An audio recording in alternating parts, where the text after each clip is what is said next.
Microphone issues. There we are. It is what it is. We haven't had a stumbling start in a while. Hey, yo, chat. We've done a good job of getting the microphone set up. I guess Friday the 13th, we had to jinx it somehow. It is what it is. But we didn't expect it to be a Friday the 13th episode, the post-celebrity game recap. Hey, yo, it is what it is. I guess we do have NBA All-Star weekend starting up in the background as well too. Really checking all the boxes for a fun Friday night. Hey, like I said, Friday the 13th, the day before Valentine's Day, NBA All-Star Weekend. I mean, what is not on the schedule for a great time hanging out on a Friday night? But like we said, celebrity game. Hey, yo, just ended. They're giving out the celebrity game MVP. I do have to say, the celebrity game MVP trophy, I don't know if we do like a history of the celebrity MVP trophy, the actual trophy itself, but the one that they gave out, shout out, is it Rome Flynn again?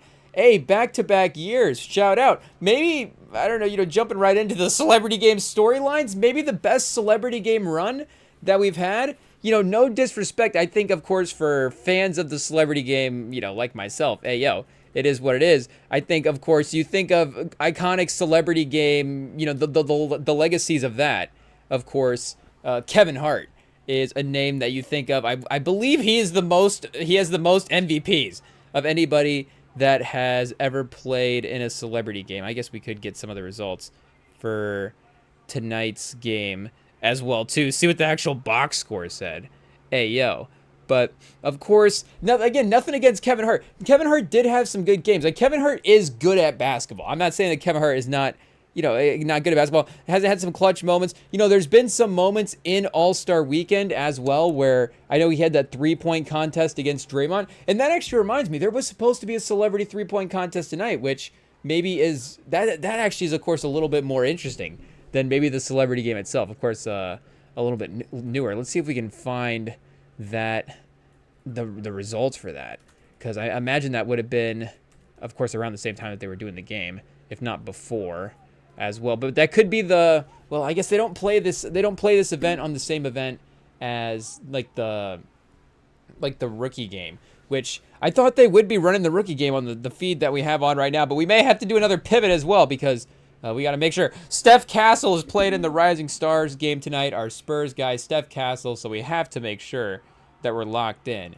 It is what it is. We're definitely going to be cheering for his team, even though, shout out, if I remember correctly, Mitch Johnson is coaching a team. He's not coaching the team that Steph Castle's on. So I know there is that player, of course, attachment that you get. But shout out, we like our guy Mitch Johnson as well too. Oh, Peacock, they've got Castle on the banner for advertising the game or for advertising the event. They've got him right there with Knuckle. Hey, yo. I don't know what they're trying to say. Okay, I guess whatever feed we were watching was not. It was. It was great. We were getting historic highlights there. They were rerunning. We turned it on. We walked into the studio here, and we got the fourth quarter of the celebrity game. But Second TV, they were rerunning the '04 All-Star game as well too. So again, hey, yo, we're down for a good, historical game rerun. We're definitely gonna watch that.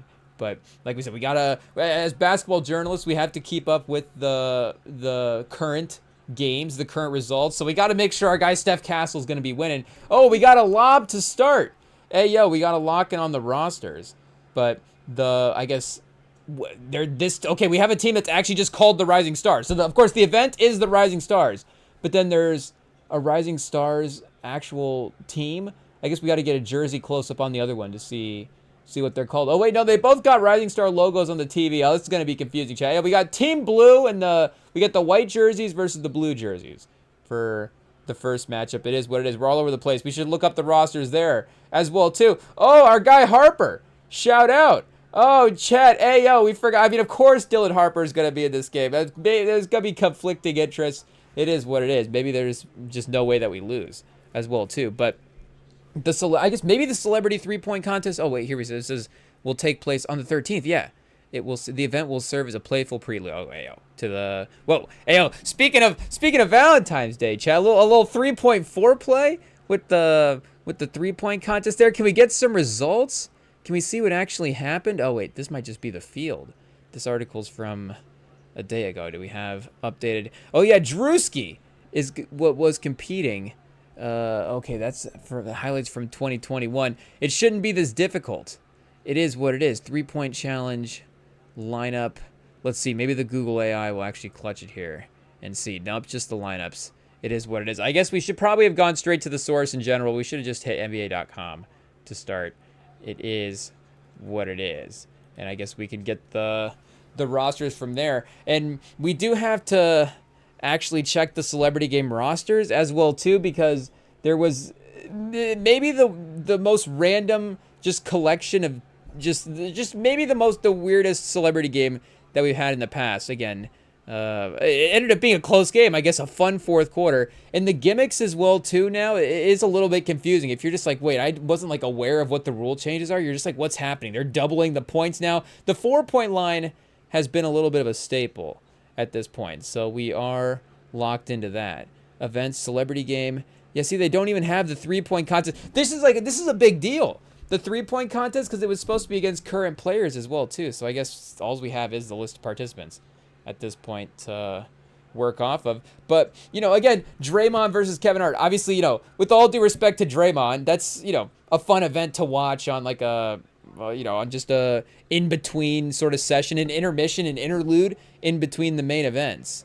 But for, you know, for the realistic of that, if Kevin Hart can hit a couple of shots, again, you know, Draymond, you would still think an NBA player, you know, that 3-point, of course, contest style can be a little bit different than just like a practice style. So, you know, it's again not guys going necessarily perfect the whole time, but you know, that type of matchup, you could get a weird upset there, and it did almost happen. You know, Kevin Hart, if I remember correctly, he didn't hit more, I guess more points, because you do have, of course, the money balls and stuff. He didn't score more points in his round than Draymond, but I think they did tie.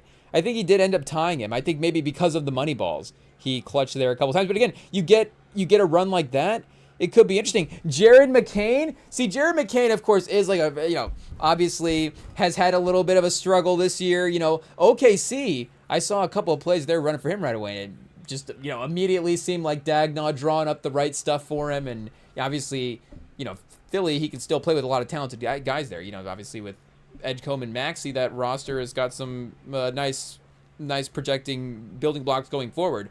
But, you know, immediately you see the talent as well, too, that maybe had been put to the side there a little bit with him not getting the same sort of minutes, same sort of usage, pause. But, you know, that might not necessarily be one that is as, you know, as crazy. And maybe, you know, maybe the NBA players don't want to sign up for it as well, too. And, you know, I don't want to call guys out necessarily, but you think like Bam Adebayo? Like Bam Adebayo versus Caleb Williams versus Drewski, like, you know, again, Bam Adebayo, the NBA guy, you still expect him to go out there. He can step out and hit a three. Like, he has range. He maybe, you know, maybe he doesn't have as, his 3-point percentage might actually be a little bit lower than Draymond. And I think his actual attempt rate might be lower as well, too. I don't know if his 3-point percent. Iggy, like, that would be fun. Let's get Iggy and Max Kellerman out there for the 3-point contest. Can we get Iguodala, Max Kellerman, and Rich Paul battling it out in a celebrity 3-point contest? Like, see, that's the type of matchups we want to see. I feel like that's fun.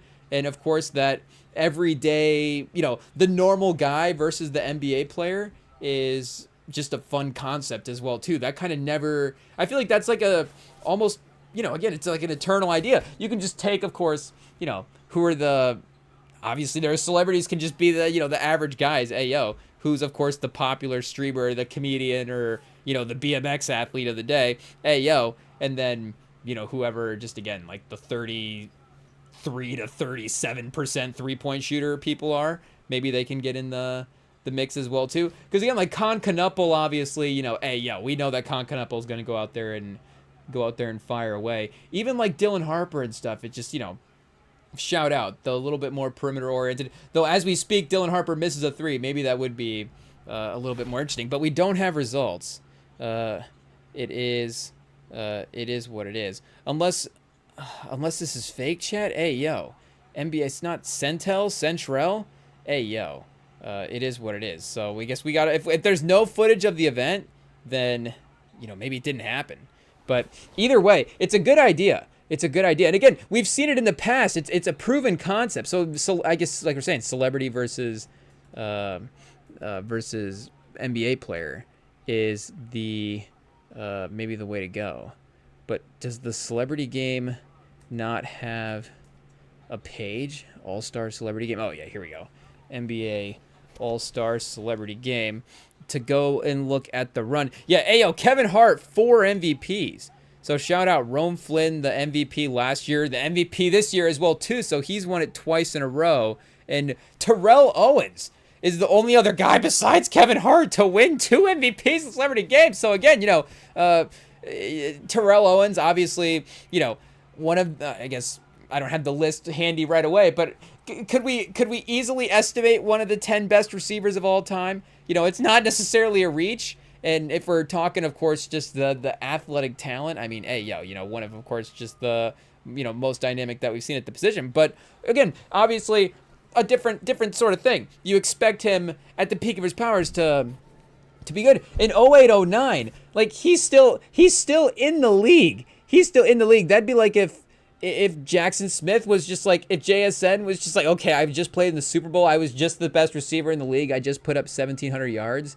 And now all of a sudden I'm going to just go play in the Celebrity Game and just ball these guys up. But, even with all due respect to JSN, like Terrell Owens compared to JSN, like Terrell Owens is just, I think, a better athlete. Hey, just to put it simply, it is what it is. And obviously the career that he's had at this point, like, Owens versus JSN is, still a little bit of work for our guy to do there for the Seahawks. But for 08-09, yeah, he put up 1,000 yards in 2000 and 2008, so 35. I guess maybe like Cooper Kupp right now, if Cooper Kupp was in the Celebrity Game. But still, you got a guy in the NBA that, again, is in the Hall of Fame, or in the NFL that's in the Hall of Fame, and still in the NFL currently, made the Pro Bowl the year before in Dallas with 1,300 yards, and is just like throwing down dunks in the Celebrity Game. Hey, shout out Brian McKnight in 2005. We might have to go back and watch 2005 Celebrity Game highlights. Just watch Brian McKnight ball out.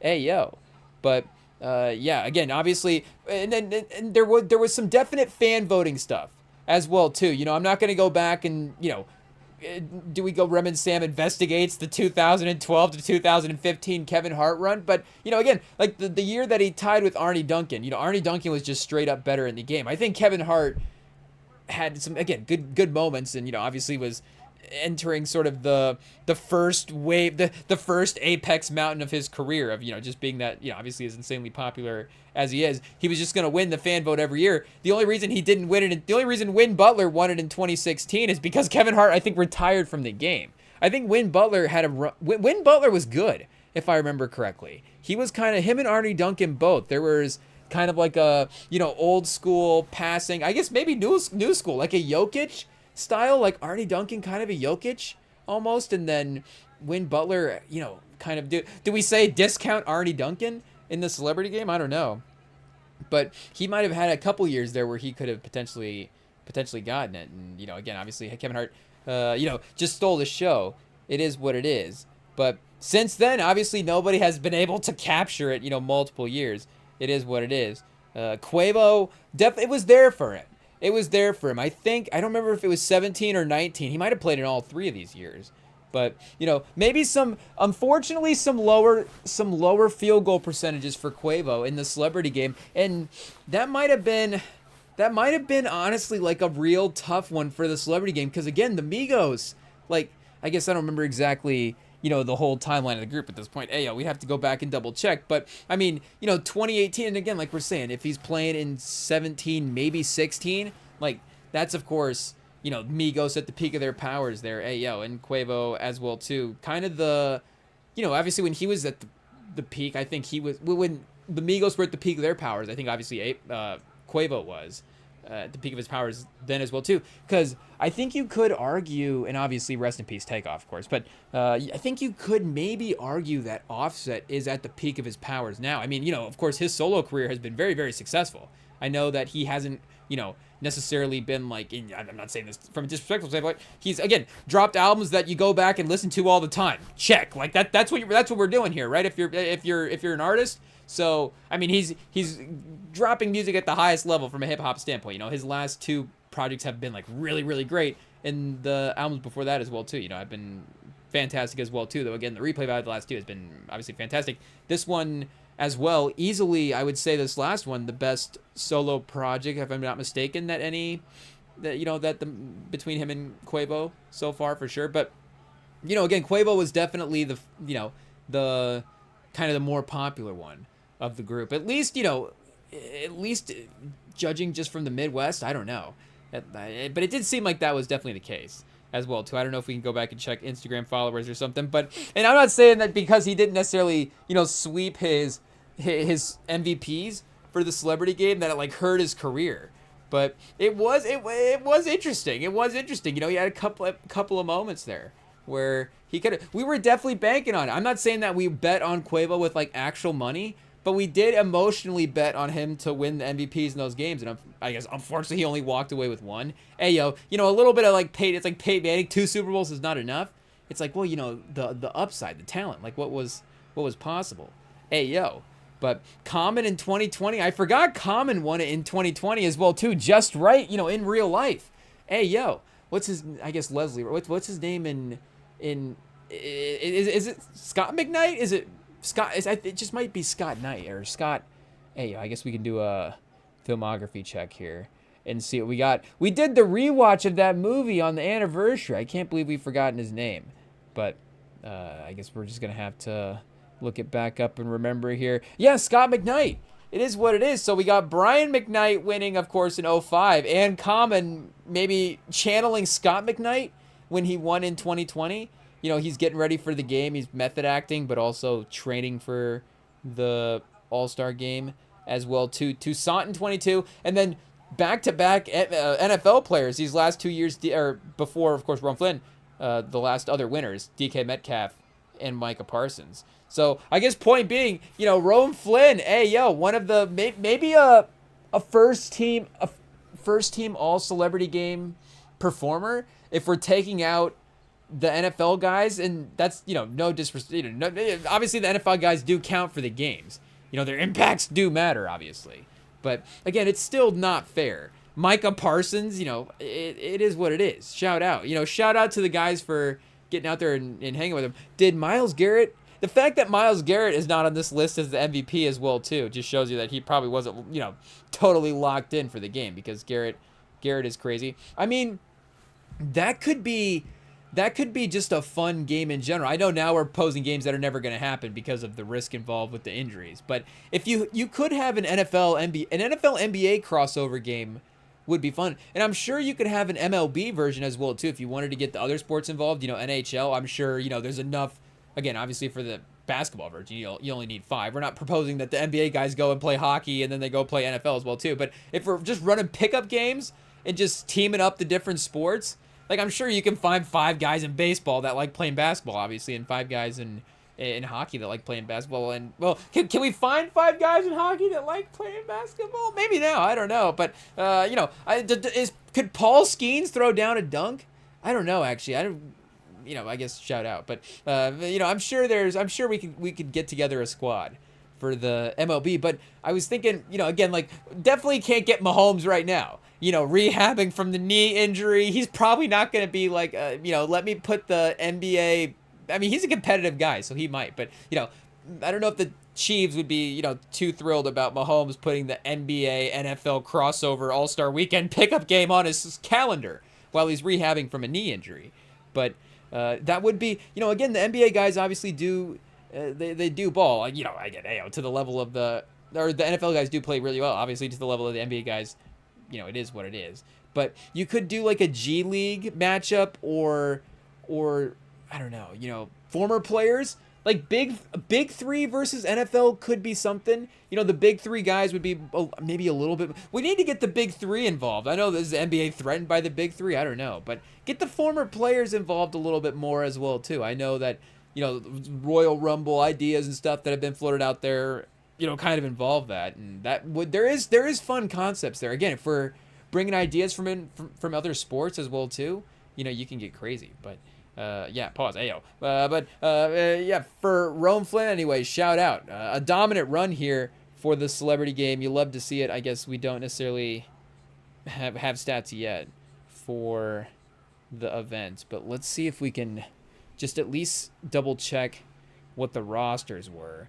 Because, first off, from a coaching standpoint, it used to be like a theme to the coaches. But for a while there, it was just like ESPN guys would coach the teams. Obviously, but like Mike and Mike are going to coach the teams, and then Shannon and Stephen A are going to coach the team. Maybe it was a curse. Hey, yo, do we have to go back and look? The show curse, the celebrity all-star celebrity game. If your show or the show host, if they coach against each other in the celebrity game, is their show destined to break up? I don't know. But, I guess Keegan-Michael Key, playing in the game. Or in the past, it would be like Key and Peele are going to be the coaches. But this year, it's Giannis and Anthony Anderson. So Giannis, of course, maybe he is moving into some, I don't know, has he got some production stuff in the works? Like, are him and Anthony Anderson teamed up, making some moves? They could definitely be. I'm not, Giannis going to be producing some more Blackish spinoffs? Shout out. I hope so. But, again, there's really no rhyme or reason to that. Giannis as well, too, like, it is what it is. The celebrity game, and as much as we're trying to build it up to be, a better event, Giannis is still one of the 5 best players in the league. What I guess, we've extended the list now since like the last couple of months. He's still one of the few best players in the league at this point, and should absolutely still be impacting the title window and all that different stuff. Obviously that still that speaks to Milwaukee. And, of course, the team situation there. And, is he trying to show Milwaukee that he's committed? He's more committed to this celebrity game. He did honestly seem more committed coaching in this celebrity game than he has basically up until Cam Thomas hit that game-winning 3 the other night, which maybe is going to be the one. Cam Thomas, of all the things you may say about him for his career, of course, he can get you 30, and he may keep Giannis in Milwaukee. It is what it is. Giannis was like, hey, this is a guy I can play with here. You get pause. Hey, you get you get Ryan Rollins and you get Cam Thomas in the backcourt. We didn't know that was the backcourt that was going to be the backcourt that Giannis needed there. But it seems like if he, again, but if he enjoys playing with Cam Thomas as much as he was, it seemed like he was having fun watching on the side. As much as we watched on the side there, it is what it is. But maybe that's a little bit of a spark in the roster. A swing that you took. You had to, if you're a team in a spot like that, you do have to get lucky in some sense. And, I guess there is. I was thinking about this as well, too, today, because the Spurs, of course, over the past couple of days here, had released Jeremy Sohan. Shout out. I think that is more, a little bit of Sohan wanting some opportunity as well, too. The fact that the trade market stuff there, I guess we go double check. He might be a free agent this offseason, so that could definitely complicate things as well too. But that the class that he was drafted in for San Antonio, the Spurs had 3 first-round picks in that draft class, and we took Sohan 9th, and we took, here, let's actually pull that up, because it is a draft class that when I saw an Instagram post about it, and I was like, oh man, I forgot how much this draft class haunted me. But the last couple of draft classes that we have of course, kind of undone that. But in this one specifically, it wasn't even just what the Spurs took. It was the other players, of course, that were taken in the range as well too. Because yes, Sohan goes 9, and then Johnny Davis and Ousmane Dieng 10 and 11. Of course, really give us nightmares about the Sohan pick there. But Jalen Williams at 12. I don't know if there was even, again, a connection to, not calling out Brian Wright here. I don't know what the possibility was back then, though, that Jalen Williams was actually going to go to San Antonio. But regardless, OKC is the defending champs because they drafted, partially because they drafted Jalen Williams. And, again, with all due respect to Sohan, I doubt we're releasing Jalen Williams at this point. To be honest, Jalen Williams is and I get the Thunder had a ability to manage some of the minutes there, and they could still, control their record and, the tanking and stuff a little bit, even as they were still compiling some good players in the roster. So, not to say that, immediately we're winning the title if we draft Jalen, because we still don't have, of course, Wemby at this point if we're going back to 2022. But it is the type of pick that does potentially change the rest of the future. Do we even have the team that we have? And, this is what I mean about getting lucky in this sense as well too. Hey, this is the Valentine's Day segment. We need like a sponsor here. The Getting Lucky Valentine's Day segment of the day. Hey, the Spurs got lucky that they were able to make up for this 2022 draft class because, again, you get Sohan at 9, Williams goes at 11. We have 3 picks in this first round, so we're back on the clock again at 20 with Malachi Branham. The next 2 picks actually this time are the ones that would give you a little bit of nightmares. Christian Braun and Walker Kessler. And again, a little bit of a different, a different tier there with all due respect to those guys. Again, Jalen Williams is, commanding respect for all NBA votes at this point in his career. But regardless, we're talking about the 20th pick in the draft, and still Christian Braun, again, probably not going to get cut.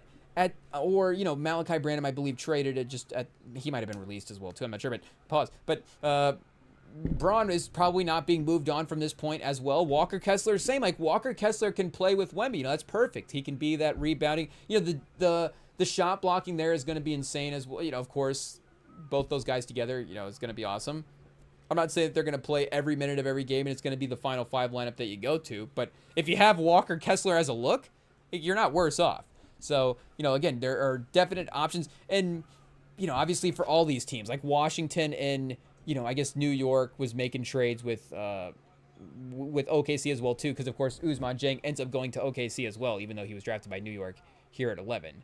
But, both those teams could have taken Jalen Williams. To some degree, all, of course, the fan bases can view some of this stuff through these lenses as well, too. Like, Chicago could have taken Christian Braun at 18, and then obviously he's off the board for San Antonio and Denver, just whatever fan base is, again, looking at the draft. Obviously, it's just the revisionist history through that lens. But regardless, you get Branham and then Braun and Kessler there. And then we get Blake Wesley at 25, and, maybe a little bit more generous here at the end of the draft. I guess at some point, where do we complain? Oh, here we go. Here's our complaint right here. Ryan Rollins went 24. So we could have taken Ryan Rollins, but still, like Max Christie at 35, Andrew Nembhard at 31, Peyton Watson again at 30, and then Jovic at 27. I mean, I still like Wendell Moore. I don't know I guess Blake Wesley, way more minutes than Wendell Moore, so that actually was the better pick between the two. Hey, Beauchamp, I still like, he was off the board. I guess we still have Beauchamp stock. It is what it is. But, again, there is, I guess, a very specific version of this draft where the Spurs end up with, Jalen Williams, Christian Braun, and Peyton Watson. I guess the Denver, shout out to Denver for getting 2 of the impact guys from this class as well, too, role player guys. But it has definitely been important to them getting their roster back to being, of course, a contending level, is those guys continue to develop. But, again, this is like, and I know that, it's easy for us to say as well, too, we'll just adjust the Spurs number 1 over here now that we, of course, have, Wemby and 2 of the other star players playing in the res. Again, it can be easy a little bit. We can be maybe a little bit more emotionally stable, again, going back and looking at this 2022 NBA draft class because we're in a spot now, we've been able to, again, make up for it. But this is like, a legitimately disastrous, just disastrous, and disrespectful to guys. Like, Sohan can still be an impact guy. Sohan's on New York. Like, Sohan could get the Knicks to the title. Who knows? Like, he's still got a lot of talent and can still, of course, be pretty impactful when he's on the court, just, hopefully. But, this is like a real, none of these guys are on the team. It's 2026. It's 4 years later. And if there is just the kind of, if that's the realm that you're dealing with in the draft classes, you don't need a lot of those to all of a sudden get set back in a big direction. And then now all of a sudden it's like, well, what's happening in San Antonio? Like, we haven't seen them have this run as well because, we did, of course, dip down there to get some of these guys, to get Wemby, to get, of course, Castle and Harper. These were all top draft picks, all top 4. But it never felt like, that institutional, disastrous type of ordeal where some teams, of course, tank because they're legitimately falling off. We've seen Netflix promoting the movie Fall that they're going to be adding into the library where those 2 people, of course, like climb up that radio tower and then I guess they get stranded because they like slip and fall and are hanging there or something. Like, that is like that's the Fall. Hey, I guess, shout out, just describing the movie. It is what it is. I'm thinking, we're not necessarily a thriller type guy like that, but I've been thinking about watching it. It is what it is. I guess obviously I know the twist at this point, but I don't know. So I don't know if I want to sit there and watch it. If I do know the twist, maybe I'll flip through it. I'll definitely flip through it at this point. It is what it is. But this is you get a couple of the draft class like we didn't necessarily have like the institutional like fall collapse like that where it was like, hey, yo, all of a sudden, now we're just like tumbling down the radio tower. Like it was, a controlled tank. Again, lucky enough of the 3 teams being there, tied with the number 1 odds. We did, of course, get the number 1 pick in the Wemby draft. And then Castle, of course, being there at 4 with the fact that the Hawks took Recherche, the Wizards took Sarr, and then was it Reed Shepherd was the 5th pick in that draft or the 3rd pick in the draft here? I guess we can go back and double check. But again, you do have to get a little bit lucky in some of this stuff. And for Milwaukee, obviously there is a little bit of a history at this point. Like, is it 100% guaranteed that Cam Thomas is just going to be on the roster now for the next 4 years in Milwaukee? Like, that's definitely not a guarantee. Could definitely just be Giannis in the way that, we're in a transitional period. We need a guy off the waiver wires that can run a lot of offense. We're not going to have Giannis. Obviously, Cam Thomas can do that. Again, that could seem like some little bit more reasonable checkpoints. Yeah, Reed Shepherd, 3rd pick. Castle, 4th pick. Holland, 5th pick. Saloon, the 6th pick. And that's another one. Like, Charlotte hasn't necessarily gotten a lot of minutes out of that pick yet at this point. But Knuppel, of course, is like a couple of steps ahead of maybe where you think he'd be. I mean, Brandon Miller continues to get better as a player. There's, of course, LaMelo's not going to get credit when he plays well. But he is, and I know some of the field goal percentage numbers, maybe, we start looking at the plus minuses. Maybe it's like, okay, I get it. But regardless, there is, of course, the team on the winning streak at this point. He is, like a good culture guy. It seems like there's that clip that was famous, going around this year of him celebrating. Was that with Bridges, or I forget who that was with? But of course, he was having fun at the end of the game with one of his teammates. It's like, okay, he is, of course, the vibes, whatever is going on there. Again, from a culture standpoint, like he is a little bit of a part of turning that around. Though again, maybe Knuppel's efficiency and his offensive interjection is a part of it as well too. And for Brandon Miller, I guess here, let me just look up Brandon Miller's numbers for this season real quick, because again, obviously the Wemby pick is like completely sort of overshadowed Brandon Miller's career. 42 and 36, so he's a 20 a game guy. Maybe could take, of course, a little bit of a step forward in efficiency, but I guess he has from last year, so that's something as well too. But again, you can see the 3-and-D pause and the, of course, just the role that he can play in the NBA is right there for being that sort of Paul George-esque type of, wing, sort of, pause, jack of all trades type of guy. But yeah, I was thinking about, again, with how that class played out, just how fortunate we were that the next few played out the way that they have, and that we have Castle and Harper and Wemby. Because like we said, I'm in the place right now where we literally wouldn't trade this roster for any other roster in the league. I know that, like, maybe right when we first got Wemby, we would have said that, just because it's like, well, we have to take Wemby as the one single asset. So then, that value there is worth it, maybe alone, even if it's crazy. Like, you just are going to take that risk at this point. And again, obviously it works out that the talent and the upside is there for the teammates that we brought in. But for, just to sit there and look at that in comparison with everybody else in the league and just think that this is actually the one roster that, again, just on paper at this point going forward with the contracts, with the talent, with everything that you've seen, and, again, OKC and stuff, I'm not saying that it's a definite argument. I'm just saying that as a Spurs fan, the mindset of the Spurs fan is that there is no other roster that we would rather have. And, I just sound like a grateful fan at this time as well, too. And like we're saying, we are definitely a little bit. But, like the stroke pause. The turns of fortune have been there for us in these classes. And, looking at this 24 class as well, too, like you go back in the moment and it was so, this order was definitely... just unplugged the mic. This order was definitely set in... Oh, no, we didn't? Okay, I thought we did. Oh, did I plug my earbuds? That's what it was. I heard something unplugged when we were adjusting. Oh, chat, we're just on fire tonight. It is what it is. But this order for the 2024 NBA draft was, again, played out in a very sort of logical type way, if that makes sense. it was Richerche. Maybe he has a little bit more 3-point off the ball type of upside than Steph Castle. And, with Trae Young still there, I know it was like, is he going to be long term? But Jalen Johnson as well, too. It's like, okay, is he a little bit, quote unquote, safer? I don't know. Sarr, there's a little bit more, intrigue with the fact that, I don't know, Wemby is, just like, here's the model now, I guess, for alien players. I don't know. And then Reed Shepherd, of course, being that, again, sort of offensive-minded perimeter guard for Houston is a little bit different than Castle, though. Again, it's like Castle now, of course, as well, too. It's like the defense is there over all three of those guys. Just the general offense overall is there over those three guys as well, too. Again, his, I guess, career three-point percentage. Because Reed Shepherd, I mean, for his career, you see 37%. But this year, of course, is really, finding his stride in that lineup.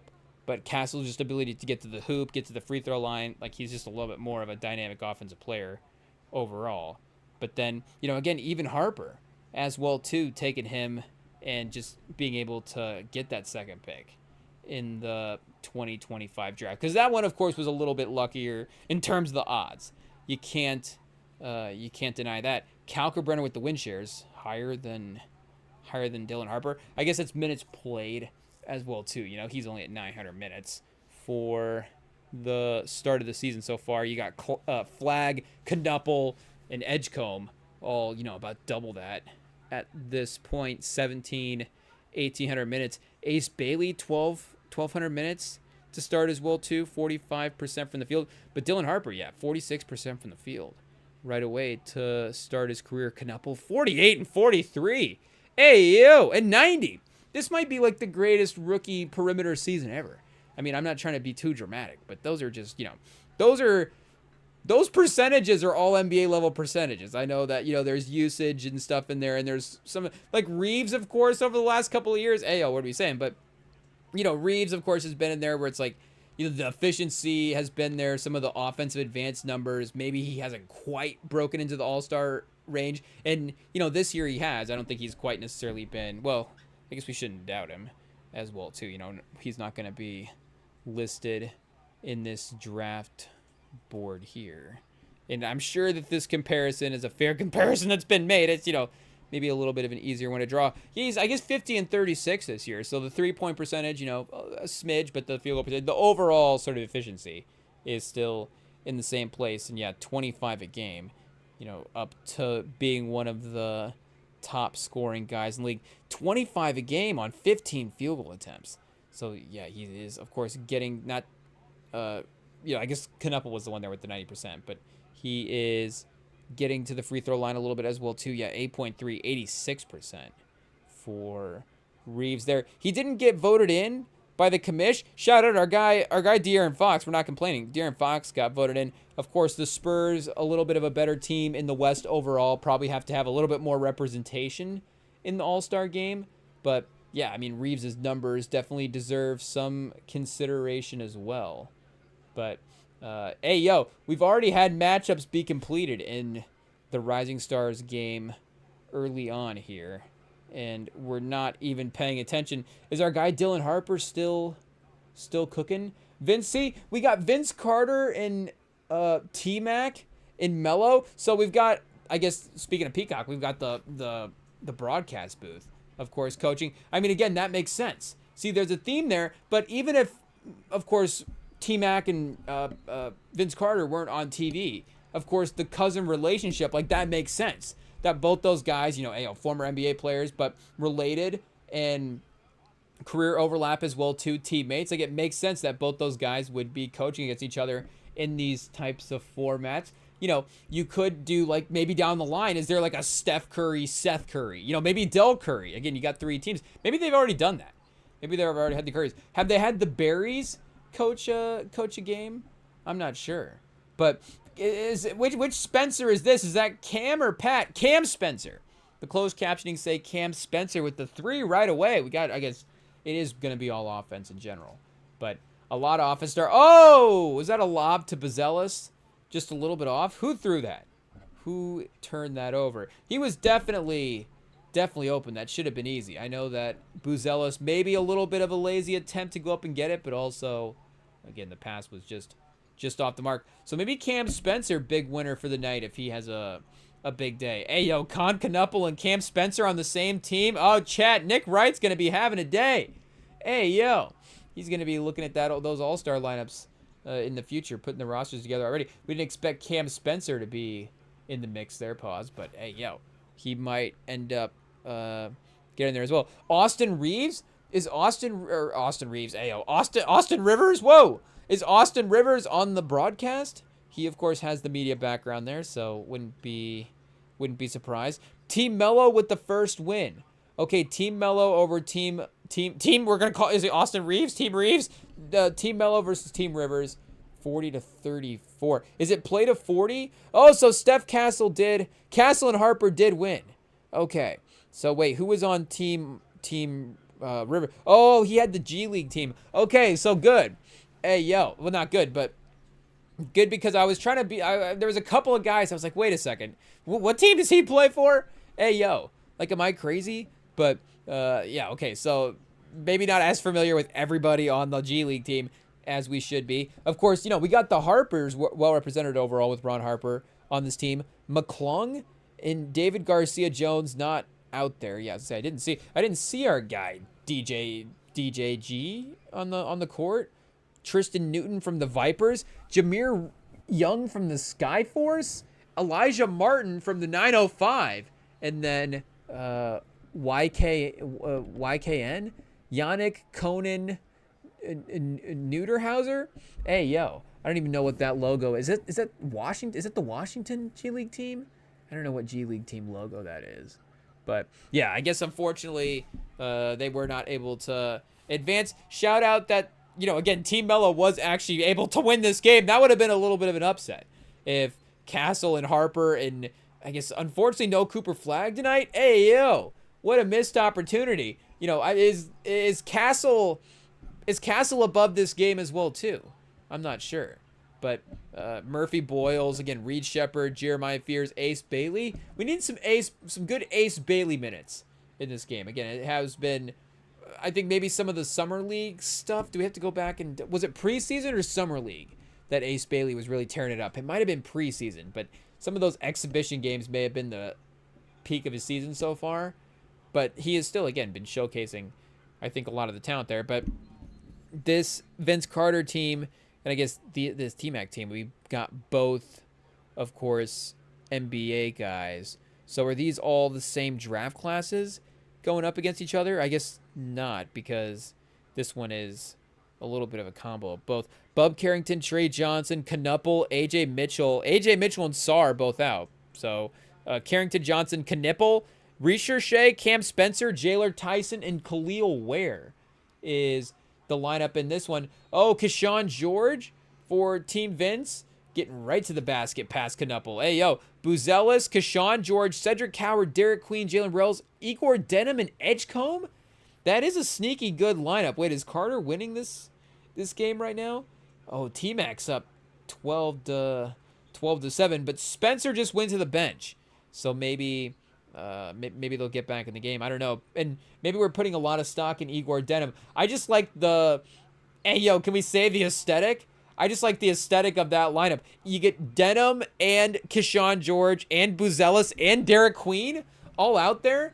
Coward and Wells, of course, for the Grizzlies are both of those, classic sort of perimeter, wing type players. And Edgecombe as well, too.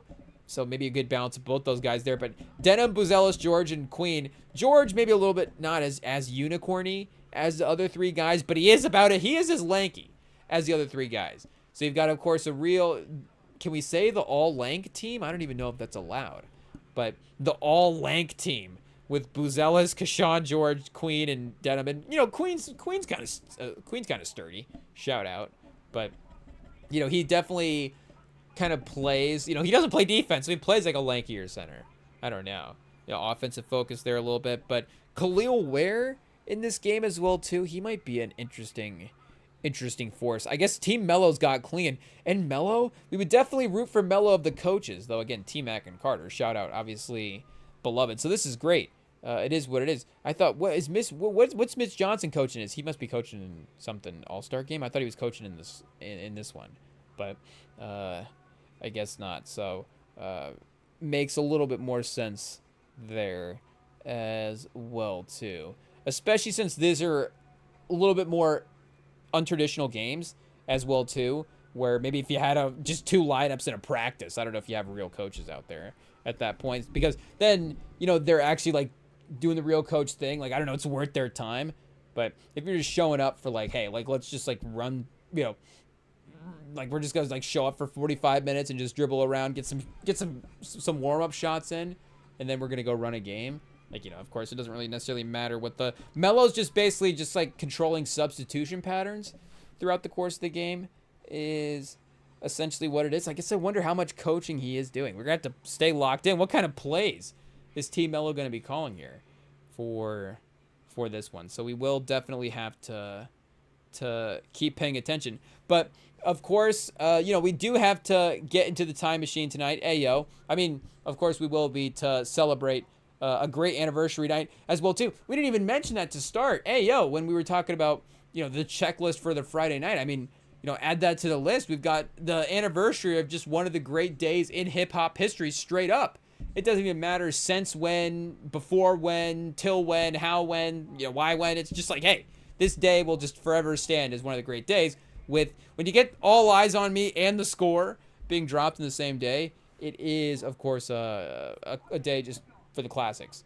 It is what it is. But, we, of course, like to go back and, like we say, focus on some of the historic events here in the sports world and look back at the anniversary events of the similar stuff that is going on. So for dunk contest 1996, I mean, obviously you think 96 in NBA and the first thing you do think of is the draft, but the dunk contest as well too was, of course, in the Jordan era, but Jordan had, graduated from that at that point. That was his rise in the 80s of him, still, becoming that superstar player that he was and hadn't quite crossed over into, the dominant winning run that he was about to go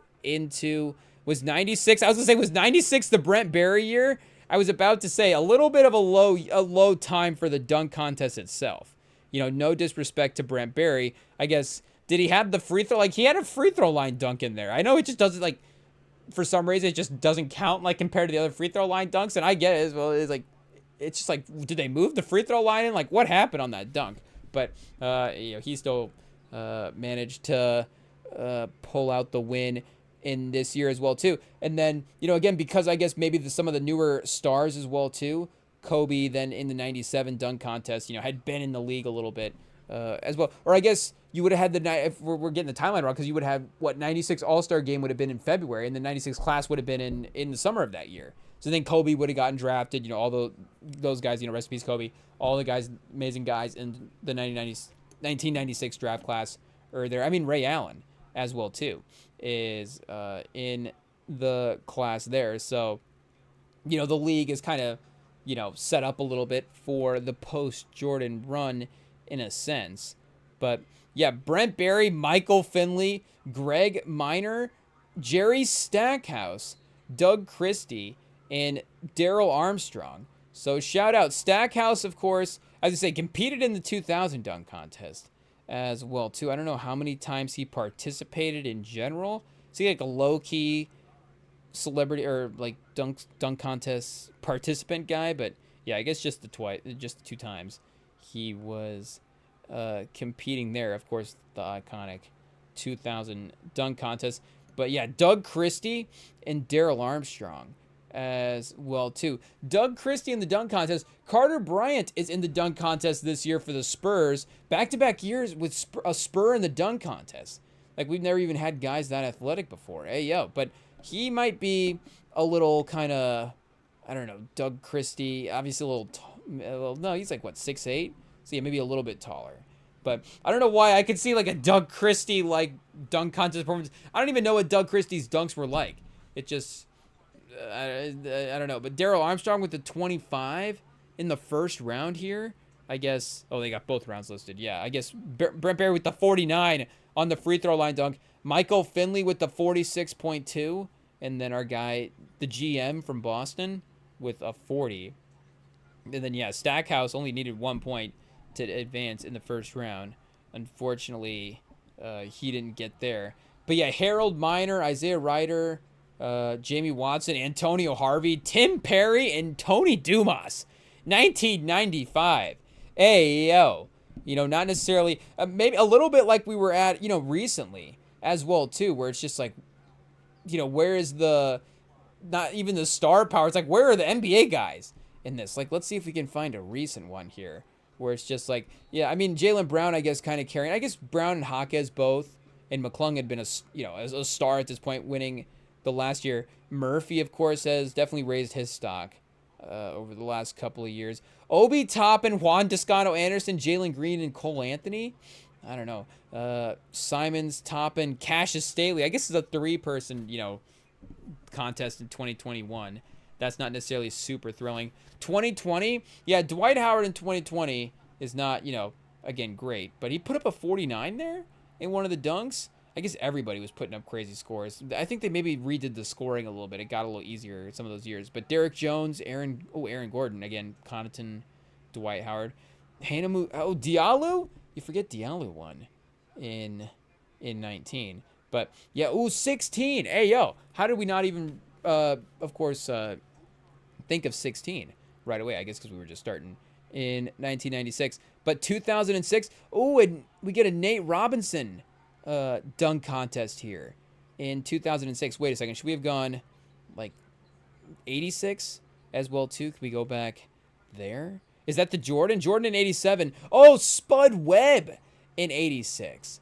Ooh, Chet, these are some iconic names. We might have to actually do the historic dunk contest and have all these guys compete. So wait, 86, Webb wins over Dominique, Terrence Stansberry, Gerald Wilkins, Jerome Kersey, Paul Pressey, Roy Hinson, and Terry Tyler. They literally couldn't keep guys out of the dunk contest. I don't know if, you know, maybe labor laws were enforced a little bit differently back then. But, hey, yo, I mean, you got, of course, double the amount of participants as you did back in the day. Dominique just gets a first round bye. Is that defending champion status? Yeah, winning in 85 over MJ there. Nance in 84, is that the first one? Yeah, Nance was the first one. So, I mean, obviously the generational run to start the dunk contest when they first announced it from an NBA standpoint. I guess Dr. J was winning it, of course, in the ABA there. But, yeah, Spud Webb wins in, so wait, we got Spud Webb, like we said, in 86, Brent Barry in 1996, Nate Robinson, and Nate Dogg or Nate Robinson? Hey, I still got Tupac record on the brain. Pause. Nate Dogg, but I guess can we call him Nate Dogg on this? I don't know. I guess, shout out. Nate Dogg is Nate Dogg. Nate Robinson is Nate Robinson. 2006 winner there. Over Iggy. Hey, yo, what happened? Oh, they literally had to go into a tie break. We might have to see if I don't know if the NBA will let us watch highlights, but it is. And Hakeem Warwick and Josh Smith. That's a good dunk contest. You know, Hakeem Warwick, obviously, say what you will, but great dunk contest participant if he is cooking, and same with Josh Smith as well, too. You know, again, you see the jump shot. I mean, right away on the Wikipedia, Josh Smith. I mean, nobody ever showed you a picture of your jumper. Hey, yo. But shout out. We're pro Josh Smith here. I feel like we haven't had enough pro Josh Smith takes to, you know, mention him like that. It is what it is. But yeah, this is a great class to be the standout guy of. And then I guess, do we throw the 5 years in here as well too, like the 2001s, the 1991s? I think we probably go for 2016 and then just 2026 as well too. So that would be Zach LaVine. We almost would have to include Aaron Gordon in the historic contest just because, you know, again, they went into 2 tie breaks. So do we include Iggy? But I mean, come on, Aaron Gordon, a 47 on that last dunk. What happened? The judges were done is essentially what happened. But I mean, 50 and 50 and 50 and then a 50 again from Zach LaVine. I mean, hey, yo, obviously crazy stuff. Both those guys putting up 49s in the first round as well too. So I mean, I guess not consecutive dunks necessarily, but almost, you know, 2, 4, 6, 8, almost 10 straight dunks of a 50 is pretty crazy. And then I guess, of course, whoever would win, I guess 2026 hasn't happened yet, but Carter Bryant, Kashad Johnson, Jackson Hayes, and Jace Richardson. Oh, shout out. I mean, that would be some real trader. We would really be a trader fan if we rooted for Jace Richardson, because again, Carter Bryant literally plays for our team, and Jace Richardson played for State. Ayo, he played for Sparty. So I don't know if we can necessarily root for a Spartan to get the win in the dunk contest over the Spur, even though the rivalry isn't necessarily between those two teams. But regardless, the legacy, the father-son, if they both, I guess, did Larry Nance Jr. win a dunk contest here? I think he competed against Mitchell but lost in 18. And then, is that the only year? We should have given Larry Nance Jr. a couple more runs at it, because he is, Ayo, hot take. He's got a little pep in his step. But, to have the father-son, I guess to potentially be the first father-son duo to actually win the dunk contest would be pretty crazy. But, again, with like the Nances, have a chance. I guess the Nances would be the Steph Currys of dunking? I haven't even thought about that. But DM us at Merman Sandpod and let us know who is the best, father-son NBA dunking duo. Is it Blake Griffin and Kendrick Perkins? Oh, we got him, chat. We got him. It is what it is. But call it and defend yourself. But they might have to take the belt as the number one. I guess, again, rest in peace to Kobe. We would have to go back and I guess check the Joe Jellybean Bryant highlights. See the dunks that he was throwing down there. But again, from an actual dunk contest standpoint, because Rick Barry throwing down dunks back in the day? Obviously great player, and I'm sure he was very capable. And again, Brent Barry got the win there. I know we have all the names in front of us, but just trying to even think of the athletic. Kenyon Martin Jr. Did Kenyon Martin Sr. play in the play? Did he compete? Did he participate in the dunk contest? Jeremy Evans Sr., Chase Budinger, Paul George, and Derek Williams in that year there. Jamario Moon in 2008. But I even forgot who we were looking for. But is there a Ricky Davis Jr. that maybe soon? I don't know.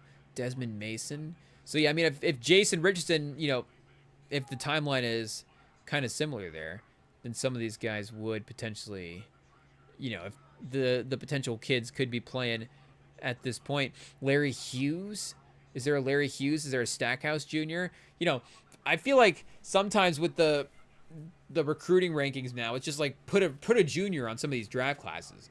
And it's just re-rank it. Instead of Carmelo Anthony 1, Gilbert Arenas 2, it's Gilbert Arenas' kid 1, Carmelo Anthony. It's okay, it's just we're just reshuffling the same names, I guess, respectfully. It's cool. Again, it's cool to see that, obviously. It's cool to see that. I'm just saying it's sometimes it's wait a second, who are the juniors and who were not? It's not everybody, I guess, is a junior these days. But do we actually compete so I guess shout out again Jace Richardson, like we're saying, for the potential historic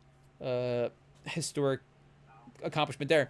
But yeah, we might actually have to run this, because if we have Zach LaVine and Spud Webb and Nate Robinson and Spud Webb alone have to be competing in the dunk contest against each other. I guess, do we clarify what rules we want here? Because right now we've got first round 2 dunks, final round 2 dunks, 4 competitors. Wait, let's go back to the 80s. Let's go back to the inception and see. Shout out. Oh, they had 3 and 3 and 3. Larry Nance, 9 dunks from our guy Larry Nance. Again, no tie breaks, just straight up going for it. Pause. Julius Erving, Larry Nance. Did we even read this first year? Larry Nance, Julius Erving, Dr. J, Daryl Green. There's no way you're not going to, have those guys out there competing. It's not going to not be your top 4. But Edgar Jones, Ralph Sampson, Orlando Woolridge, Clyde Drexler in 84. 84 Clyde still at the peak of his powers there. And Michael Cooper as well, too. All of these guys are, actual guys. Orlando know how many All-Star games he necessarily made, but he was, he was balling out there for a little bit. Do we get WNBA coaching? Oh, at the inception, 5-5 in '98, and then 20-12 in 1999. Lost the conference finals in Los Angeles, 1999. The Sparks. What year is Love and Basketball set? Love and Basketball drops in 2000, but do we have to go back and, I guess, we'll watch tonight. It is what it is. I guess going into the holiday, is that how we celebrate Love and Basketball? I think we should. But would he have been coaching? Would he have been coaching on the Sparks when? Oh, chat. Forgive me. What's Sanaa Lathan's character's name in that movie? Cancel me now. I only know the guy. His name is Quincy. It is what it is. But Monica. Shout out Monica. Shout out Sanaa Lathan. Shout out both. Shout out, of course, realize Sanaa Lathan. Shout out the character that she portrayed in Love and Basketball, Monica Wright. Shout out Monica Wright. I guess we didn't even make chat. We're making all kinds of connections to her. Monica Wright. I guess cancel us now as well too. But related to Leslie Wright, is there an extended? The only reason we make the connection is because they're basketball movies. Is there an extended NBA basketball universe where Leslie Wright is like a trainer? I guess also they could just be, in the same universe as well too. But again, is like Leslie Wright a trainer in the Monica Wright WNBA universe at some point? And then maybe, I guess she, because she obviously, gets the start, Leslie Wright gets the start in the NBA with Scott McKnight. But with Scott McKnight, did he have a decade left at this point? Like maybe he plays like 4 or 5 more years and Leslie Wright goes to the W. Maybe Monica's still not playing at that point. Do we need? Oh, chat. We might go to the chat GPT. Do we cook up a Love is Just Right? I was gonna say Love and Basketball 2 times Just Right. Is this the next? This is where we're taking franchises now. I guess franchises have already been there. Of course, like the only one I can think of that's crossed over at this point is Godzilla and Kong. It is what it is. But there have to be, I guess, Batman versus Superman. Even though that's like the Marvel sort of thing where all those people are in the same universe. I guess the monsters are in this. Is the MonsterVerse is the same thing in general. So actually, like 2 universes like 2 separate movie properties crossing over into one. It'd be like if Sicario and like James Bond, if like Del Toro was a villain in a James Bond movie, that'd be cool. But or like not a James Bond movie, like bring Daniel Craig back, and Daniel Craig. I mean, chat. Does that movie sounds cool? James Bond in Sicario. James Bond is Sicario. He kind of is. He kind of is.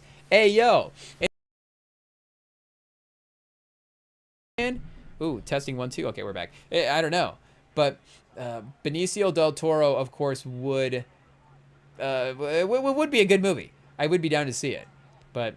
Again, it might be a little bit of a reach to just be like, hey, James Bond, Alejandro, these guys are crossing over. But maybe it works. Maybe Love is Just Right in basketball too. Is Monica Wright is like a coach or a GM now for a team. She hires Leslie Wright. The star player gets hurt, and then she hires Leslie Wright to come in and rehab the star player a little bit. Definitely borrows a little bit more from the Just Right storylines. But I don't know. Maybe we workshop it. We'll take it to the writer's room and see if they want to develop the IP. But we need, I guess, how many in 86 did they have? We were just trying to figure out how many rounds they had in the dunk contest. So 86 Spudweb, 3-3-2. Do we do those rules? First round in 87, 2-3-3. Ooh, I kind of like that. Pause. What was it in 2016? Because that was kind of standard there. Again, going into the tie breaks. Was that 2-2? And then 1-1. Chat. This is going to be historic. We want to see these guys throwing down dunks. Screw it. Do we just go 3-3-3? 1986 rules?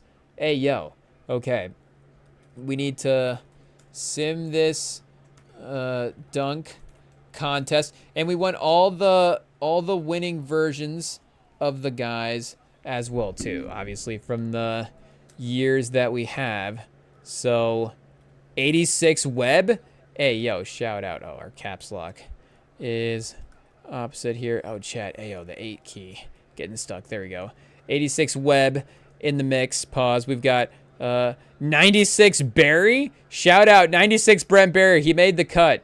He is in the winner's circle for this time. 06 Robinson. Nate. Hopefully it gets us Nate Robinson. Was like a Glenn Robinson in the league at this time. I think there was probably definitely another Robinson, but 06 Nate Robinson. And then probably another Barry as well, too, at 96. I guess we're there. Ayo, it is what it is. 86 Spud Webb. 96 Barry. 06 Nate Robinson.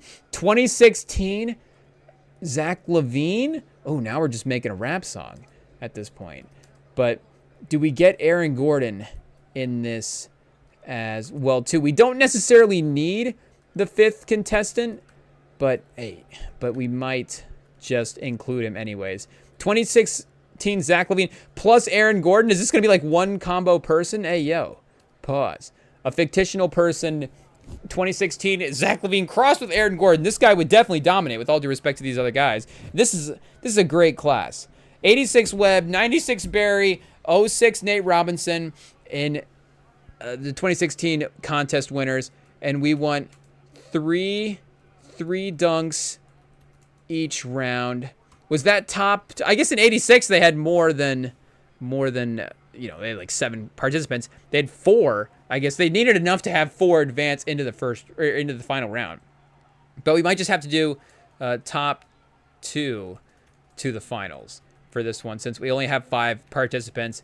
But hey, that means we get at least 6 dunks as well too from the top 2 guys. That's a good amount of a lot of clips here that we can go and break out on the NBA socials afterwards. 86 Spud Webb jumps over. Do we have vintage fans like 86 Spud? We need like 2,000 Shaq with the video camera at the sideline of this game. See, you even had the best fan of all time at the video game. Like you cut to Shaq with the whoa. Ew, see, look, we're getting so excited. We're getting crazy over here, right? You get Shaq with the whoa reaction to that dunk contest. It's perfect. But okay, and I guess we'll just add that in anyways. ...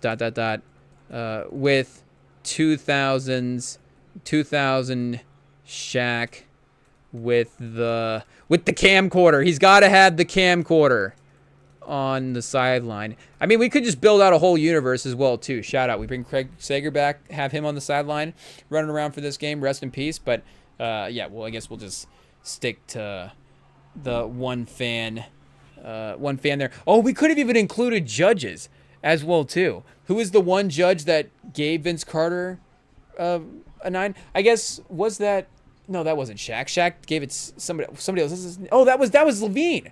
That was Levine in one of those dunks, and that was the 2016 contest.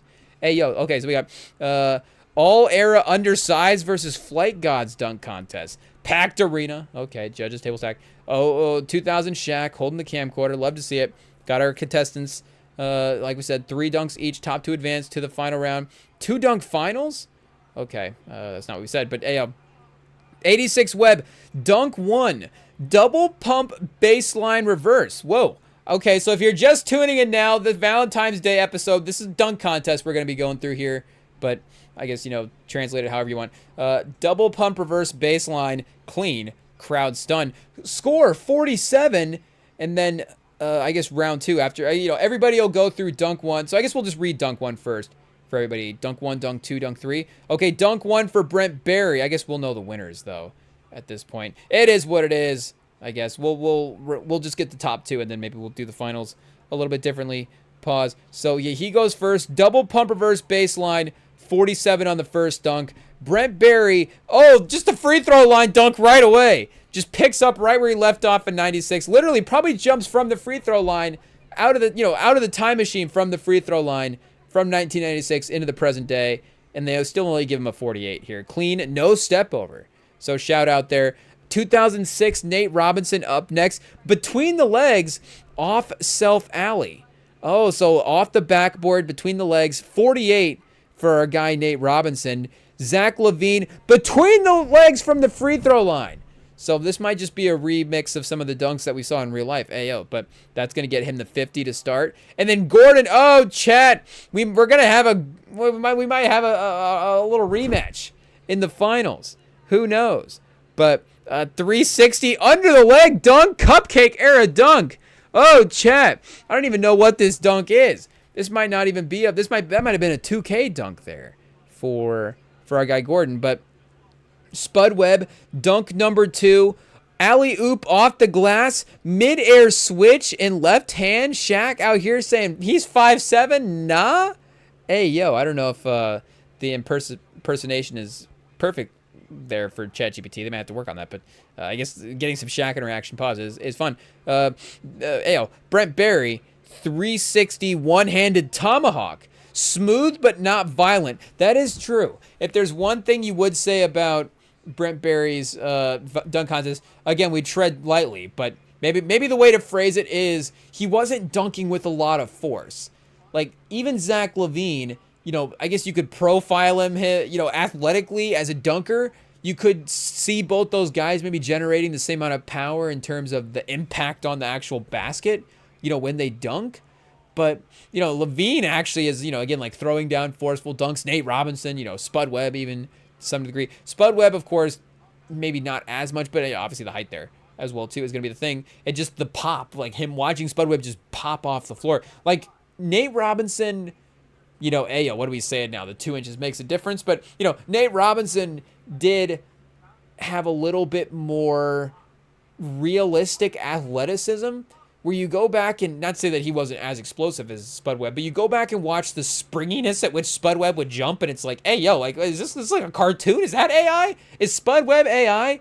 Or is it real? It's like, no, this guy's actually just jumps like that. It is what it is. But again, like Nate Robinson would jump like somebody who was actually like 6'6". But Nate Robinson was just, you know, like 5'9" or whatever. But he would actually, you know, 2 feet plant up, you know, could like, you know, again, like Mac McClung a little bit. Like Mac McClung's kind of like this. Like you watch him, like Mac McClung he might even be like 5'8". He might be like 5'8" though too. So I don't know, but he might be 5. How tall is Mac McClung?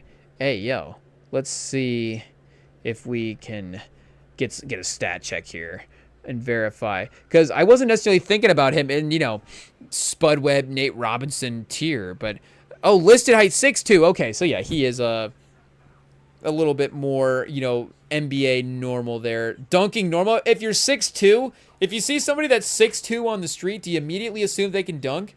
I mean, obviously 6'3", 6'4". Like if you saw Steph Curry, if you just walk past, you know, a Steph Curry, Kyrie Irving height type guy, then and obviously that's, you know, when we're walking around and you know, if you ever hear somebody's height, that's the first thing you do is just, you know, put it in the context of an athlete. Oh, you know, hey, Cooper Flag. Yeah. Oh, I guess, you know, nobody ever says that they're 7'5", but, you know, so Kyrie, Steph, Iverson, Chris Paul, you know, shout out, just retired. But Mac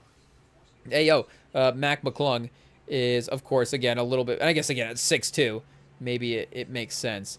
But yeah, how tall? I think Nate Robinson is, you know, I guess not to call him out, but just to pay respect. Yeah, 5'9" for our guy Nate Robinson. But again, obviously just a crazy athlete as well too. But yeah, Brent Barry would just like almost lay the ball up, like it was almost a layup contest for Brent Barry. But then he would just be like, well, I guess I have to kind of, you know, graze the rim as I'm like, obviously, you know, shout out, the man is a dunk contest winner. But yeah, smooth. I mean, that might be the most accurate thing that ChatGPT has ever said in these simulations. It is what it is. Oh, Nate Robinson with the 50 on dunk number 2 over a seated Shaq while filming. Oh, he brings the camcorder out into the dunk contest. Oh, Nate Robinson, the creativity alone might be a 60. Can we get bonus points?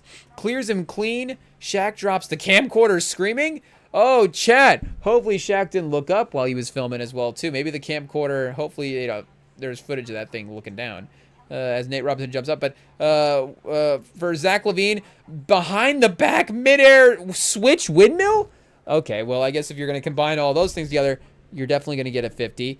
And Aaron Gordon also gets a 50. He brings back the over the mascot spinning hoverboard, catches it sideways. But it's a great dunk. So if this was, I guess, the first version of seeing that dunk contest, then, you know, obviously if this is the first time we're seeing these dunks in real life, then it would be great. But if it's an AI. If it's a real life AI replication of the actual dunk contest, then again, we're just basically splicing highlights together at this point. But Statue of Liberty windmill for our guy Spud Webb. Vintage elevation puts up a 49 on dunk 3, so a little bit lower there. Was able to slowly progress the score upward, but I guess unfortunately was not able to keep up overall with the rest. But yeah, shout out the 49 in the last one. Great dunk. Brent Barry reverse double clutch off the bounce. I think he literally just showed up and didn't even care. It is what it is. 48, 46, and 47 for our guy Brent Barry and his 3 dunks. And then Nate Robinson, that 48 is a tough score. That honestly is just a tough score there. Tough judges in dunk 1 for our guy Nate Robinson. And then 47 on dunk 3. We should have had the top 3 advance to the finals. It is what it is. 47 would have, yeah, he would have been in. Oh, and then Spud would have been out. Pause at 144. But yeah, the over Shaq is gonna be the highlight dunk of the day. It is what it is. Just gonna be a lot of fun energy there in that clip. And then Zach LaVine, another 50 in dunk number 3, 360 between the legs, effortless. 350s for our guy Zach LaVine. Aaron Gordon, does he get 49? Double pump reverse outside the restricted area. Oh, that's another move you can write down in the journal for tomorrow. But 149 to 150 for our guy Aaron Gordon over or Zach LaVine over Aaron Gordon in the first round. So LaVine, Gordon, Nate, Spud, and Barry is the round 1 results. Shaq out here yelling, "Y'all Short Kings fought hard." Oh, Shaq giving love to the Short Kings. Shout out. But it's just a replay of 2016 in the finals. So Zach LaVine, I guess we'll just have to go one by one here for the dunks and see what they do. Zach LaVine, dunk 1, free throw line dunk, both under both legs. Whoa, chat, this isn't even real. How is Zach LaVine doing this dunk under both legs? Does that mean he jumps 1-2? Or is this kind of like the Aaron Gordon where he's somehow able to get it under both legs at the same time while jumping from the free throw line? That would seem crazy because, obviously it would seem crazy, but you would need to do the 2-footed jump from the free throw line, which, the free throw line jump historically up until this point has been a 1-footed jump. I guess that would be the next evolution. But ChatGPT, I don't know. Is Zach LaVine using AI enhancement to achieve this? He might have to, or PEDs, or steroids, or something like that. Test. I don't know. Testosterone over ChatGPT at this point still. But final dunk number 2. Self-toss off the backboard. Catches behind the head windmill.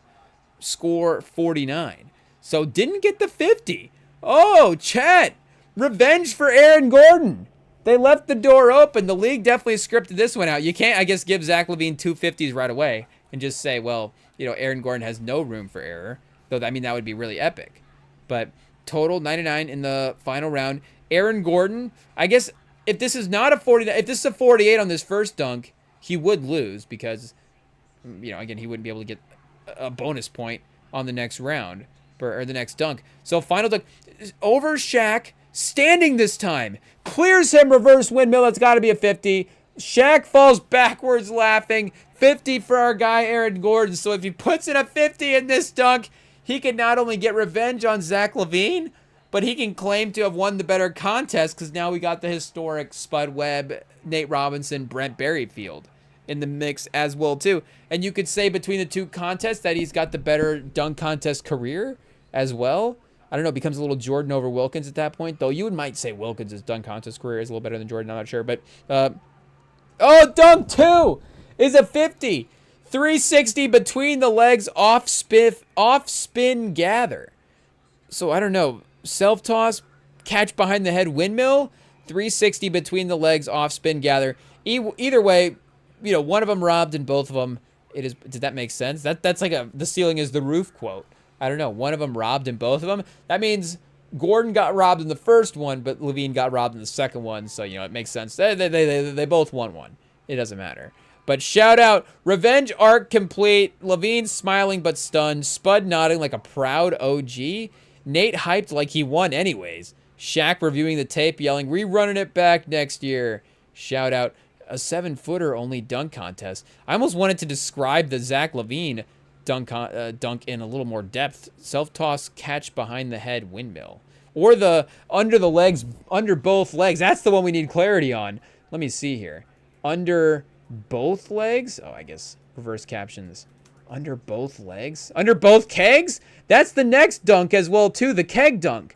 Somebody needs to do that. They dunk their head in a keg of beer, and then they somehow manage to pull off a dunk for a basketball hoop at that point. That is the next dunk. Mac McClung. If McClung doesn't do the McClung chug, I guess he's not in the dunk contest anymore. That might be applause as well, too. But under both legs, let's slow-mo it like Shaq reviewing it. Oh, his VCS. Hey, ChatGPT. Okay, I get it. You're a writer. LaVine takes off from just inside the free throw lane. Ball swings right.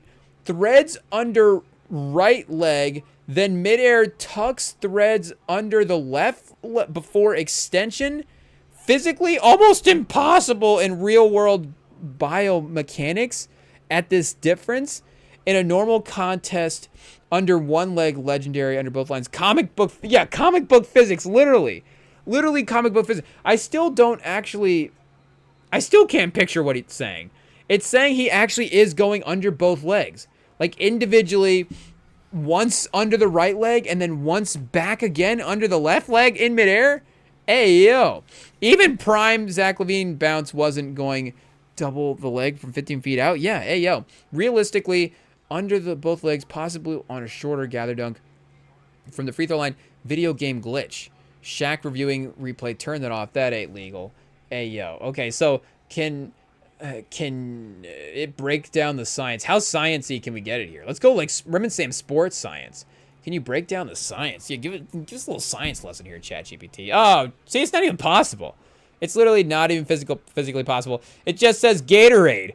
Gatorade is the only science that'll get Zach LaVine to actually make this dunk happen. So I guess the fact that it is fake, it's cheating, and Aaron Gordon maybe should have won anyways. But there we go. Fake dunk contest. When we get back, chat, like we said, we got the anniversary of a crazy, crazy hip-hop day from 30 years ago. Because we got the math right up off the top of our head, just like that, 1996 to 2026. 30 years ago, February 13th, All Eyes on Me, the score. They dropped in the same day. Shout out. And, turns out, like I said, that same day, 30 years later, timeless. Chef's kiss. Mwah. They still hit. It is what it is. So we get to pay respects to those projects, keep up with the little all-star game world that is on in the background as well, too. So don't go anywhere, chat. Friday night. We're hanging out here. Pre-V? Whoa, pause. Pre-Valentine's Day. Oh, it is what it is. We'll be back.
All right, we are back chatting. Hey, yo, just, casually have the schedule from 1996 pulled up in the background. Oh, what's that?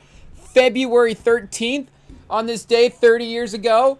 And we get two classic albums like this, All Eyez on Me and The Score, dropped in the same day. I mean, I guess I haven't necessarily done the research. The other day that immediately, just you think of is, but for me anyways, is 2013. I guess here, let me actually just look up the album as well too. I guess Born Sinner is the one. Shout out Cole. We'll go for Cole. But of course you have Cole, Mac, and Kanye all dropping on the same day as well too. June 18th would have been the day. I guess I don't know why I thought we would have gotten a link to the day in the page for the album. It is what it is. But 2013 in hip hop, am I getting this right? Was Born Sinner the album, or was it a different Cole album?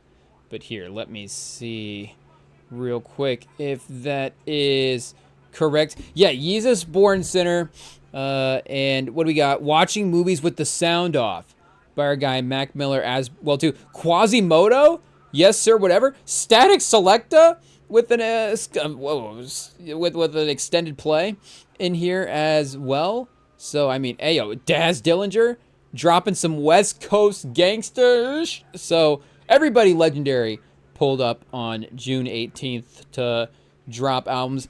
I want to say, closing all the tabs.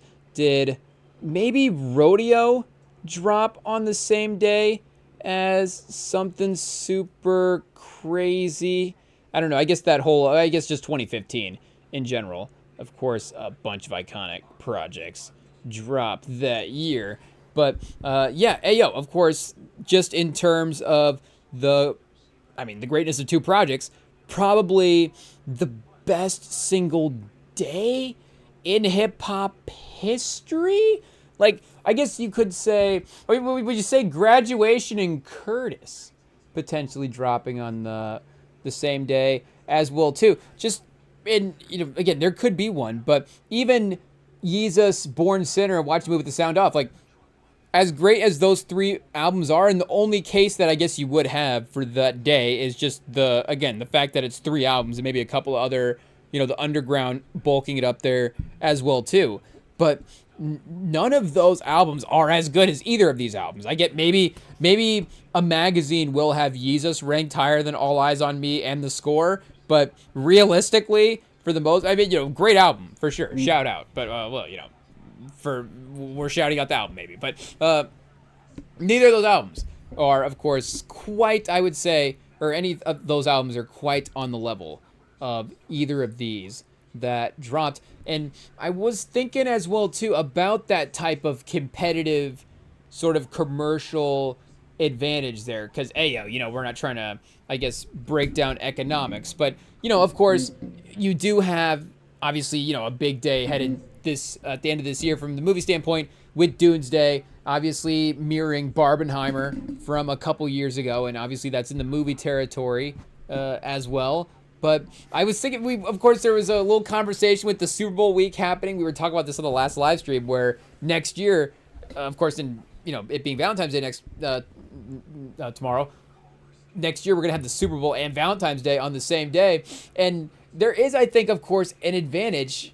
And again, but there is an advantage to the sort of competitive nature of some of the commercial stuff there, and just the mindset as well too of the people sort of being competitive in that way. And I think that right now, of course, there is that sort of everybody is being competitive with sort of their individual projects and the sort of mindset of people in some ways, with especially the post Kendrick and Drake battle, and everybody maybe trying to move a certain way after that.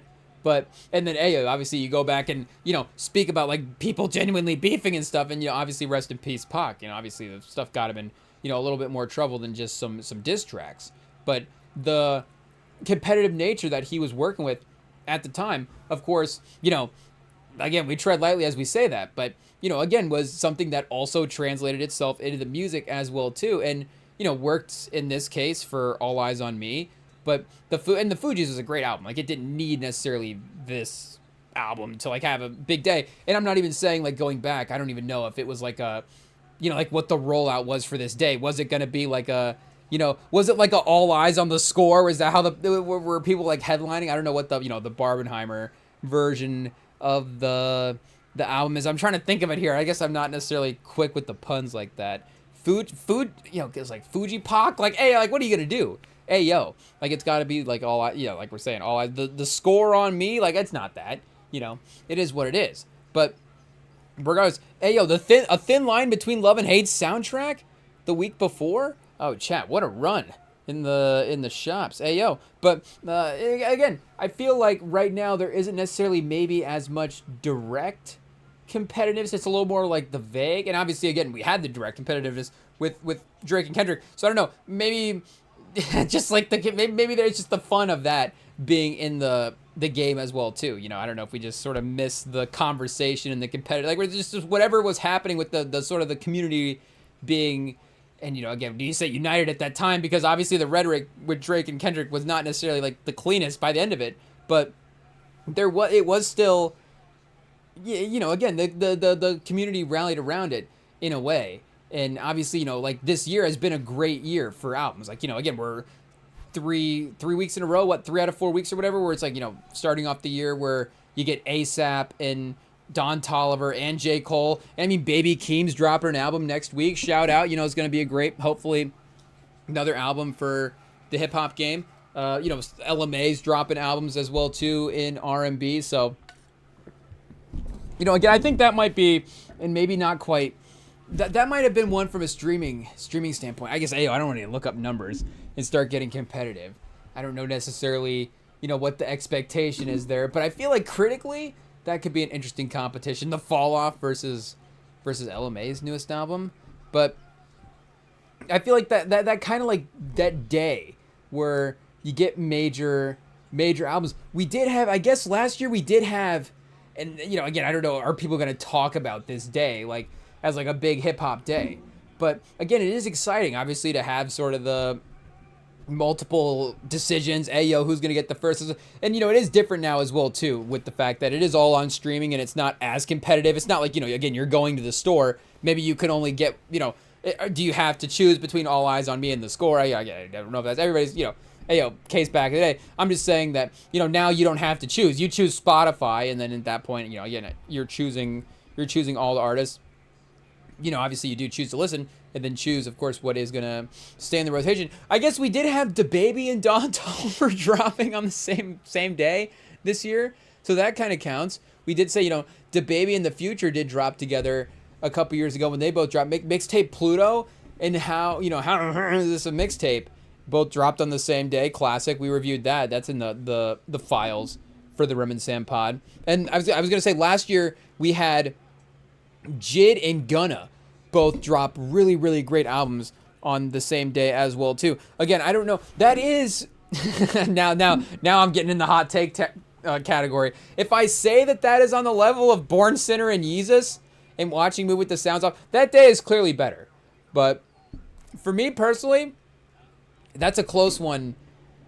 God Does Like Ugly versus Born Sinner versus Yeezus. I mean, just right now, I'm probably bumping the Jid project a little bit more just because it is newer and, ayo, Kanye's canceled. And I guess, again, Cole just dropped a new project, so maybe we listen to that one as well, too. But he has also, of course, in the past couple of years, uploaded the mixtapes to Spotify and added the deluxe version to 2014 Forest Hills Drive. So there's just other, newer songs in his discography that you could potentially be listening to right now as well too. But for me personally, I would not be bummed out if I was, if it was like 4 albums to choose from, if it was the 3 albums from 13 and then the Jid album, if I took God Does Like Ugly between those, like, I would legitimately consider, just again personally, me taking that album to listen to versus those albums. So I would definitely maybe hold that day in great regard as well too, because I love that project. But that Gunna album is a really great album as well too. So that day is definitely a little bit of a sleeper. But we also had another 4 album day last year. What did we have? I forget. Maybe it didn't end up being like as crazy with the projects afterwards, but maybe the hype was going into. I just remember we had a day where I remember it was whatever Big X the Plug dropped his country album.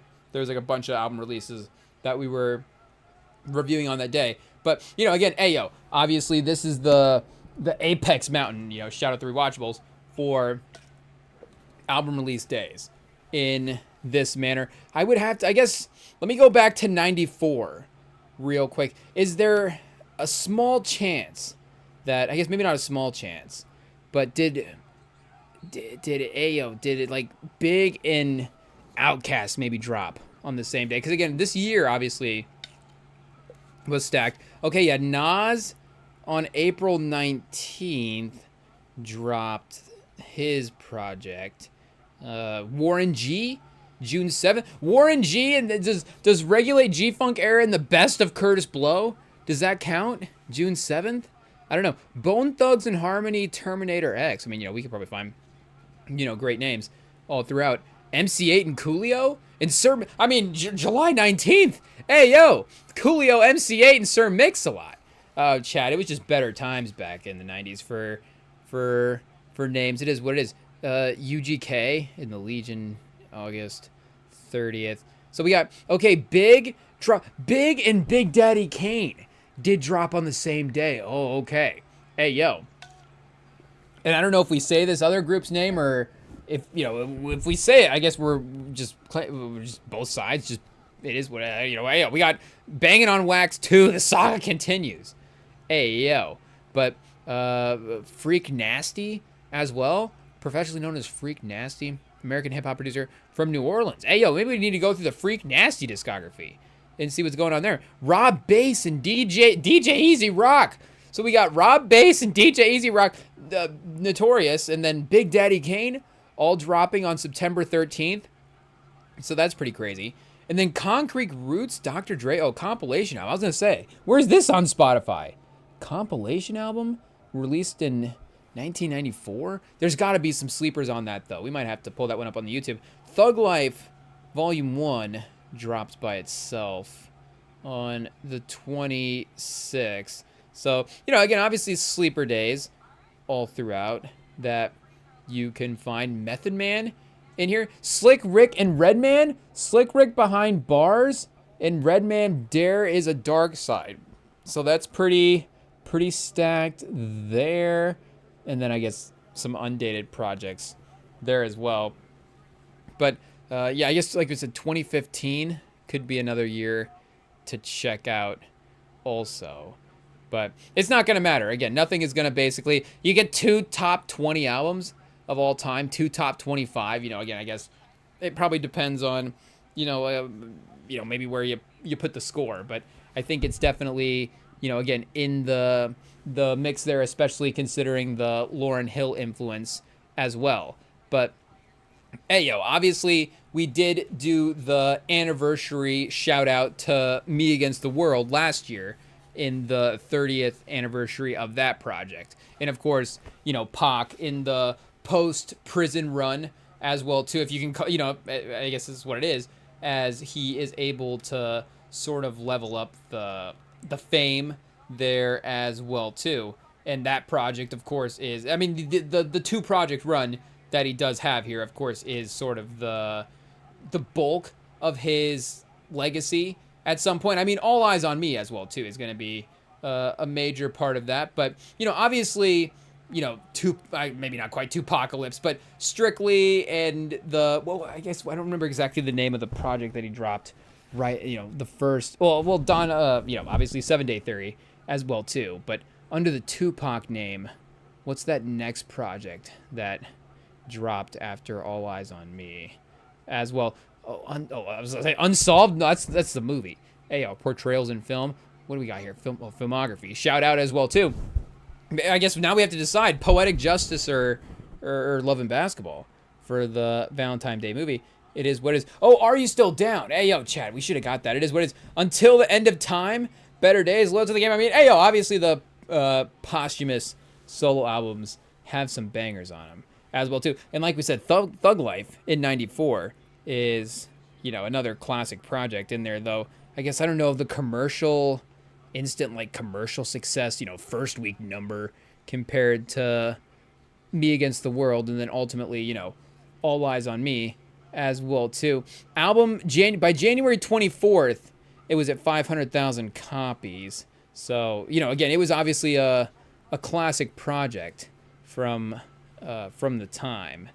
But yeah, All Eyes on Me is still the main streaming project from his discography, and still, of course, one of the absolute, tier one, I guess, what do you include in tier one? If we sort of take all of the legendary albums and then we sort of rank them against each other, then we're breaking it down even further. But just those legendary albums from all time that, again, everybody is streaming, because that is the thing with this album, where it can get, All Eyes on Me, the score as well too. But again, obviously, with all due respect to the score, it does have its hits on it. Obviously the Killing Me Softly and, again, there's some, go back and pull the track list up on that. Hey, yo, are bad. But, again, that album is stacked. But All Eyes on Me, of course, is just a little bit more of a commercial project even still. But maybe it is one that does get a little debated in the rankings. Like, if you're doing like a hip hop album rankings, and you can get maybe caught into a way that you're gearing your rankings, it's like, okay, if you're going more a little maybe politically charged with some of the stuff, obviously, Pac is addressing, any type of theme across all of his projects. He's going to have modern sort of political, social commentary. He's going to talk about relationships. He's going to talk about where he's at in his own life. I mean, the vulnerability of Pac is what was one of the main things that was, transcended about him as an artist. But for, again, like we're saying, like Get Rich Die Trying is another one as well too, where that project, again, it's like, okay, we're breaking down like the lyrical content of Get Rich Die Trying. How does it stand up against a album like T-Pap? And T-Pap, again, between like All Right and King Kunta, like it's going to be an album that's going to have its hits, where that album's going to have a decent streaming number on it as well too.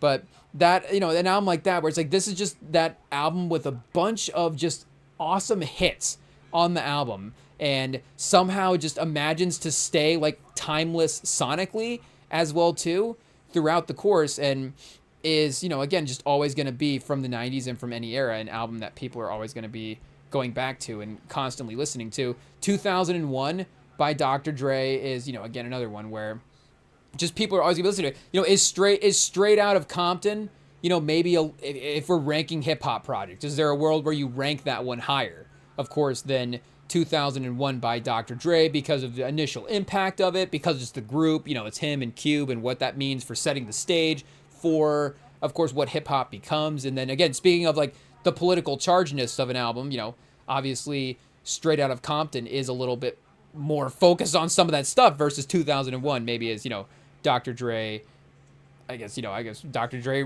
written raps from a different, we don't have to call him out, but obviously Dr. Dre rapping from a different perspective, maybe a little bit on 2001. But, again, that album is just going to have such great production and such great fun bars and great features, just great, such a great collection of songs that it's just going to get streamed more than, an album like Straight Outta Compton, maybe a little bit more sonic. Can I say sonically endearing? I think Straight Outta Compton is obviously, very much of a time in the way that it sounds, but it is great as well too. Like same with like, like Public Enemy as well, where it's like, you're definitely getting that 80s era sound, but it's just, such great execution of it that, it's timeless. Eric B and Rakim. But again, like all like the albums that we were mentioning, Graduation with Kanye as well, obviously 2000s is definitely, sounds a little bit newer than maybe some of the 90s stuff, just an album dropping with that 90s sort of label. An album like Reasonable Doubt, which is, of course, maybe obviously early in Jay-Z's sort of production. I don't know how much it differs though necessarily from, an album like The Blueprint. I guess that, The Blueprint is, of course, leaning into obviously that Ye, Just Blaze, soulful production for a lot of it. But I guess, just as sort of the way that they're, obviously his style of cutting samples, Kanye was different and unique for the time. But, again, obviously, Jay was, there's definitely the early parts of that with Reasonable Doubt there for sure. But, and obviously, all throughout hip hop as well, AO, sampling. But, again, just like that album being dropped in the 90s, it just feels a little bit older than the Blueprint because of that, even though there is like only like 5 years or so in between those. But again, I guess point being was, I guess, like we're saying, All Eyes on Me is just that tier one, always being replayed, like we're saying, constant album, timeless as well. And I know that, like we're saying, Me Against the World definitely is a little bit more, sensitive in, in terms of the style that he is approaching. But that is, again, the range at which Pac was able to attack these songs, because you look at, again, an artist, obviously you compare him to Big from the time, and Big does have that range as well too, where he could make a radio joint, he could, have melodic attempts on a song, he could of course bridge a song and have pop attempts with hooks and, song structure, but also just have a rap verse and just be like, I'm gonna drop bars and here's just, the most complicated rhyme scheme that you've ever gotten in hip hop. But he didn't necessarily have, and maybe nobody as well too, the ability to have the emotion that Pac had in his stuff. And like we're saying, that was the sensitivity that he had in an album like Me Against the World. But when you get to the project like All Eyes on Me, where he turns and now he is approaching the album with a much more aggressive mindset, and of course he is, Me Against the World isn't in some ways, again, him in prison and him still, again, with that, All Eyes on Me is still a Me Against the World type of mindset album. But it is just him leaning fully into, committing to some of that, more aggressive tone in the course of the track list. But then, of course, he also is, getting his more fun hits as well, too, with songs like Thug Passion and Picture Me Rollin'. And there's, more, I guess, Picture Me Rollin'. Ayo, obviously the chill, ending to Picture Me Rollin'. Ayo. Or is that the one with the outro? I guess, there's multiple outros where he's calling people out on this album. It is what it is. And, of course, the Outlaws and His Friends and the features that he has is a mainstay for his career as well too. And for double albums, I guess I don't know always what gets included in the double albums. It's just like, okay, 20 songs is not automatically a double album. But if you have 20 songs and you just put it on 10 discs, or if you put it on 2 discs and it's just 10 tracks on each disc, like if you have a 14 track list album and you just have 2 7 discs, does that count as a 2-disc album?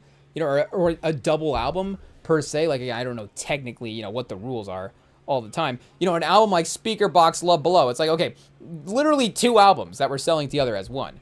Obviously, that is a double album. This obviously has the track list, volume of a double album as well too. What are we getting?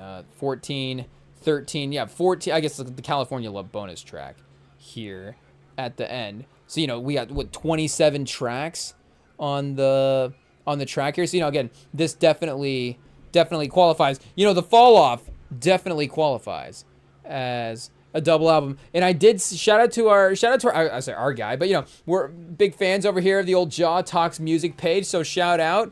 And he did have a poll on his page recently of best double album. And I forget what the 4th option was, but he was comparing the Fall Off to some of the classic ones. And it was Fall Off, Life After Death, All Eyes on Me, and I forget again what the 4th option was. I'm probably recent enough I can just look it up here and see what it was. For some reason, again, I'm seeing T-Pap in my mind, but I don't think. Because it was Mr. Morale. That's why. It was Kendrick's actual double album in Mr. Morale. But here, just to double check what it was. Yeah, Fall Off, All Eyes on Me, Life After Death, and Mr. Morale. And All Eyes on Me still is leading the fan vote. From that page, just as maybe a little glimpse of how this album is viewed. And also shout out as well too, he has posted here, All Eyes on Me became the 9th hip-hop album ever to make it into the Grammy Hall of Fame Museum.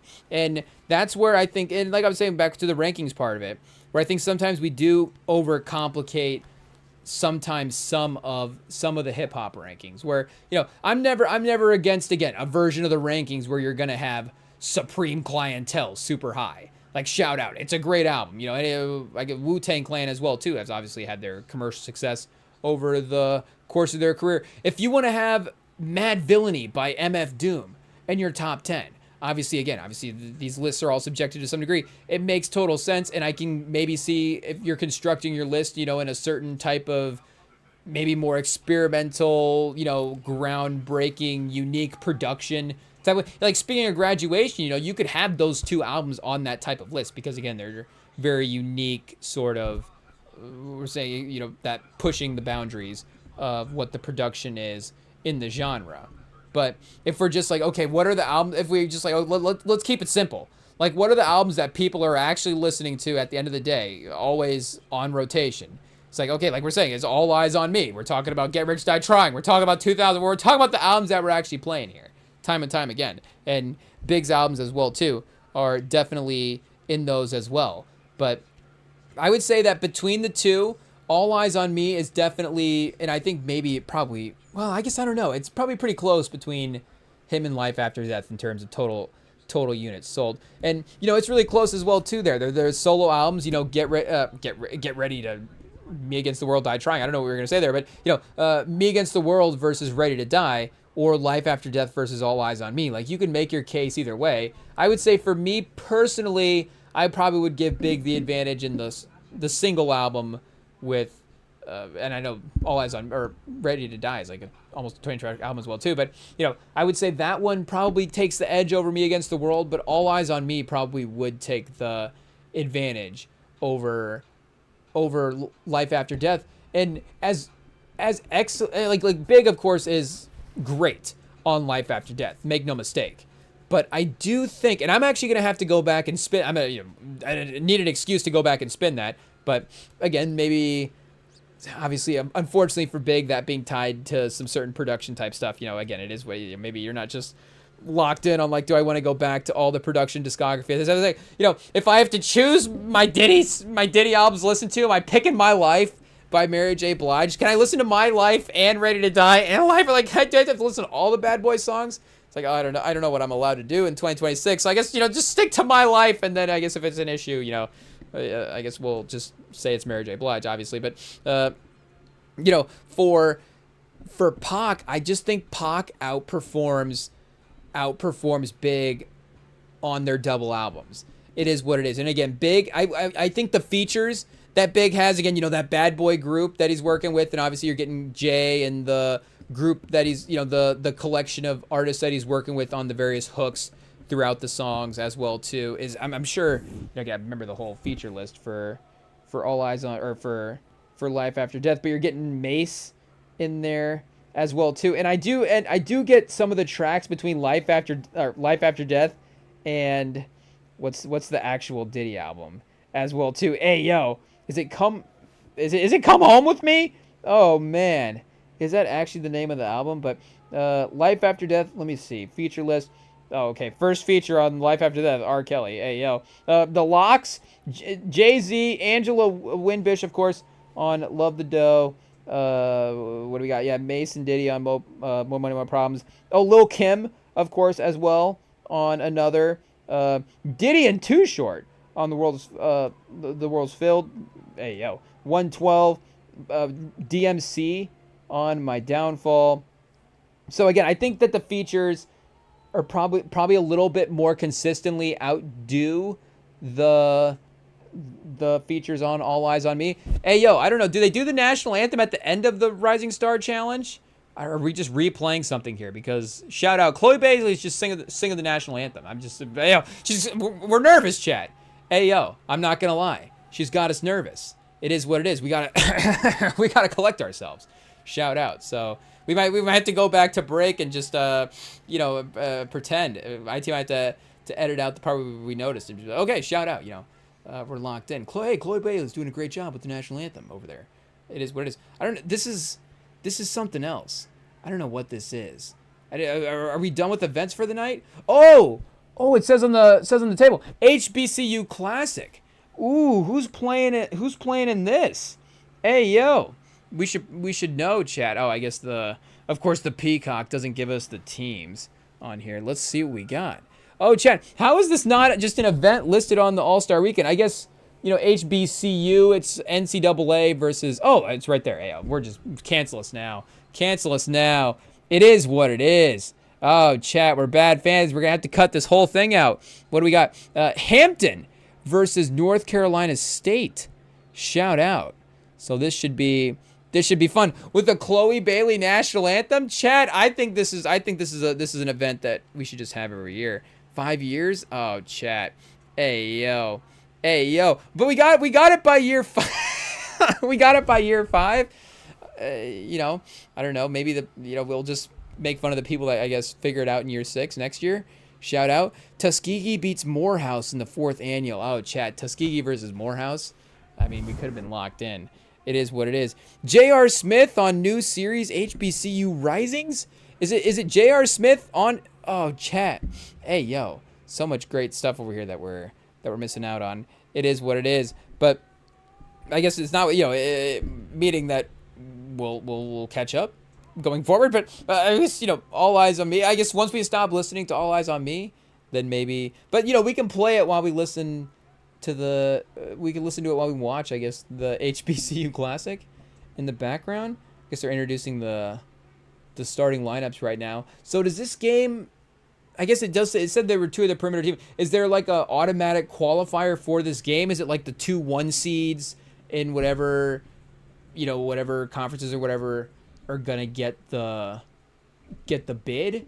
Or do they just kind of select as well? I don't know. I guess we'll have to look into the process there and see. Is it like, I'm trying to think, like the East-West Shrine game, like for the Combine, like the NFL Combine, or like the Pro Bowl? Like the Pro Bowl is like always coached by like the losing conference championship team thing. Like, is it like the 3 seeds in the conferences or the teams that are going to be in the HBCU Classic, or the 1 seeds or whatever? Again, I guess we'll have to see what the rules are there. But yeah, shout out. To be honest, how is this not? But with all due respect to the celebrity game, I feel like we could just play this before. Can we just play this before the Rising Star game? I mean, hey yo, do we just say that Rome Flynn is the last celebrity game MVP and just call it there? I mean, we got Glorilla and Matt Ishbia in the same. That's what I mean. There's just no rhyme or reason to this roster. I don't know what is happening. Glorilla and Matt Ishbia. I mean, in some ways, it's like, is that the peak of the celebrity game, or is that the all-time low? I don't even know if Matt Ishbia is like, should he be out there? Like, have we ever had? Matt Ishbia might have more combined worth than anybody that's ever played in those celebrity game. Hey, yo, athletes included. Like, he's running a team, and he's running like multiple mortgage companies, and I'm shout out. I mean, I would hope to be a successful man one day that would have time to get in the celebrity game. I'm just saying that, it's an impressive thing. And I guess maybe at this stage, but you're probably doing a lot of delegating as well too. So you delegate and you go play in the celebrity game. It is what it is. But hey, yo, do we get back to the track list for All Eyes on Me? Because again, shout out for the 30th anniversary. I guess here, going for the rankings, goes back to what we were saying earlier with maybe the variety that you can have. And I guess, hey, yo, some of this stuff is going to be weird. I guess shout out to France. Shout out to the FNAC. The 1,000 best albums of all time. They had it 461. So you might think that might be low. But I'm going to be optimistic and say this is good. I'm going to be optimistic and say this is a little bit more international focus. This might be like Kendrick winning a Pulitzer, where it's like, oh, okay, can we translate this page real quick? Chat, what are we going to end up accepting over here on this French website? This is sketchy. I guess, is this the first time we've ever been on a sketchy French website? J'accepte? I think we do this one. Is that a French accent? I don't know. Okay, wait, is this the article? Are we just on the website now? I think we're just on the website. Hey, yo.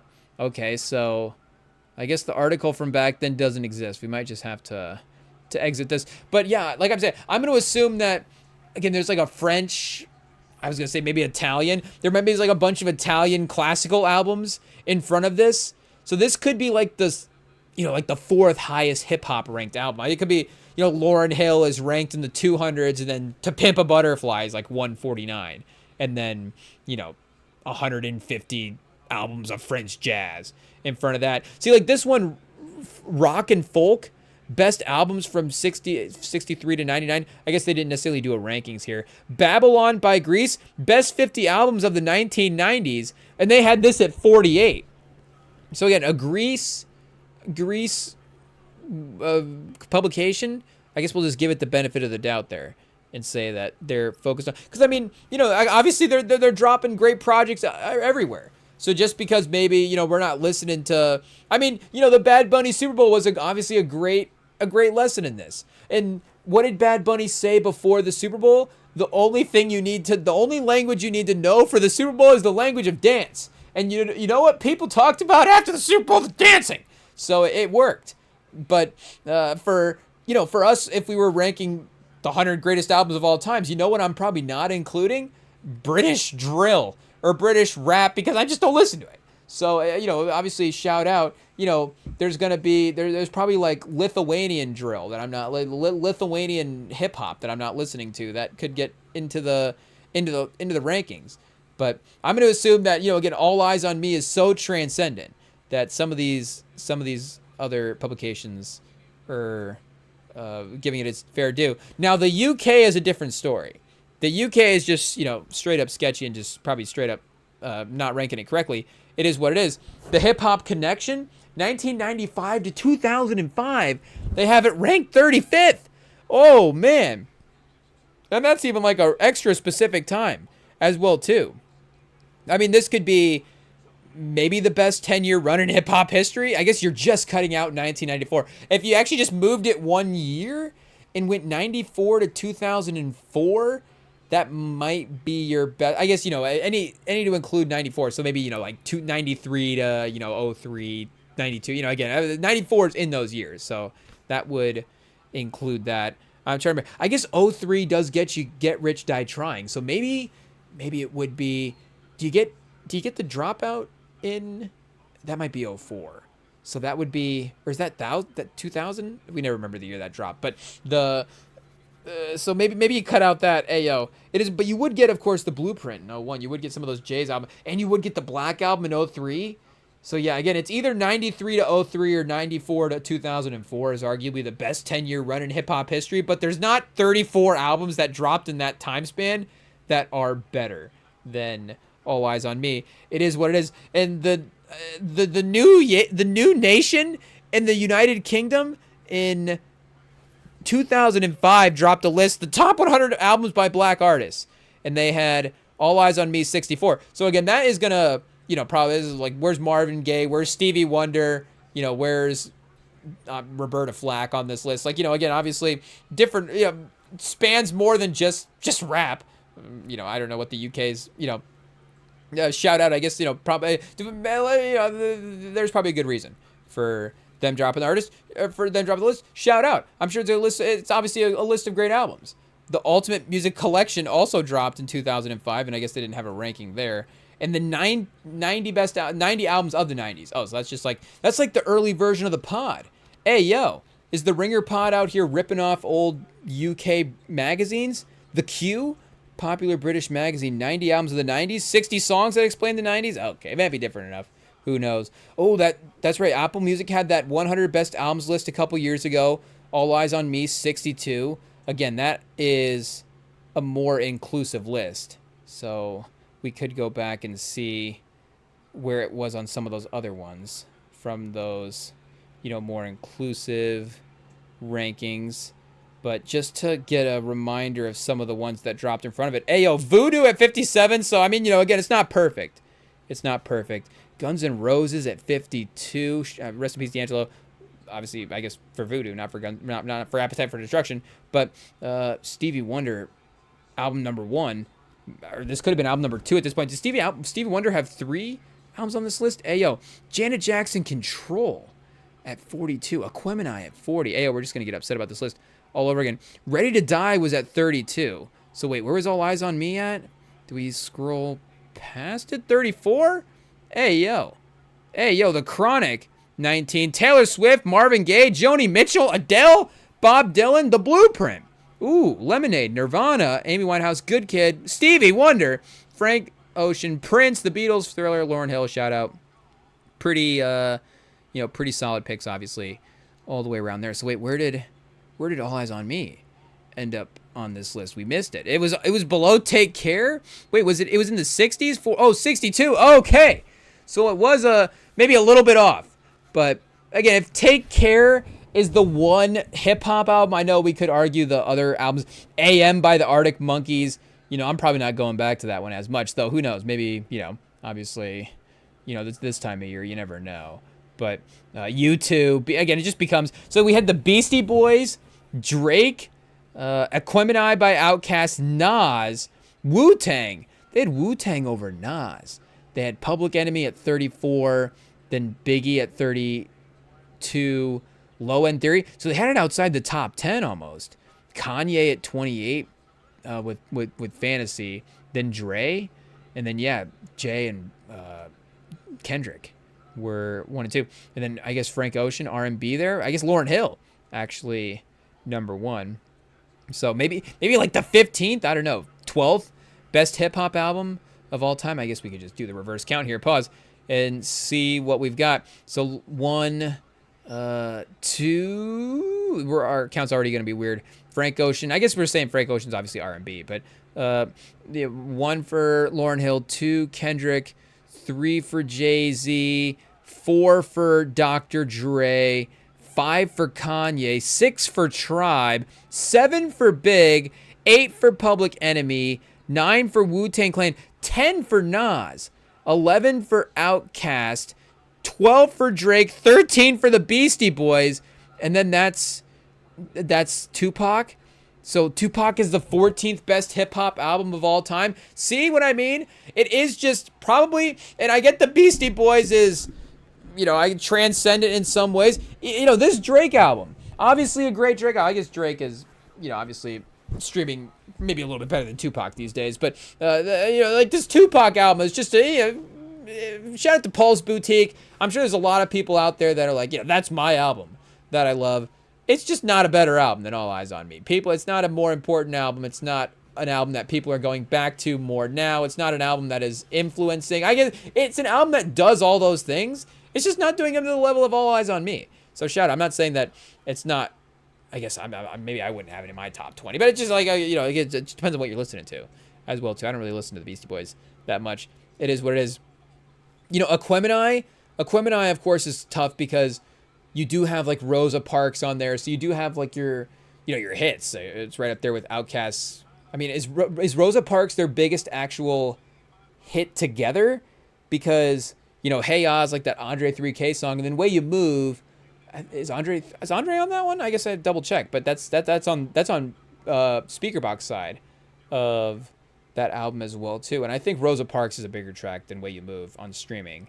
But Illmatic, you know, Illmatic kind of crosses over both. Obviously, the critical acclaim is maybe outweighs the streaming number. Same with Wu-Tang. Those, you know, obviously you have the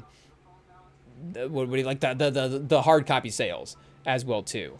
Where, I mean, these albums are, I'm sure, platinum status and all that different stuff. Where they've proven that commercial success, you know, in a different way.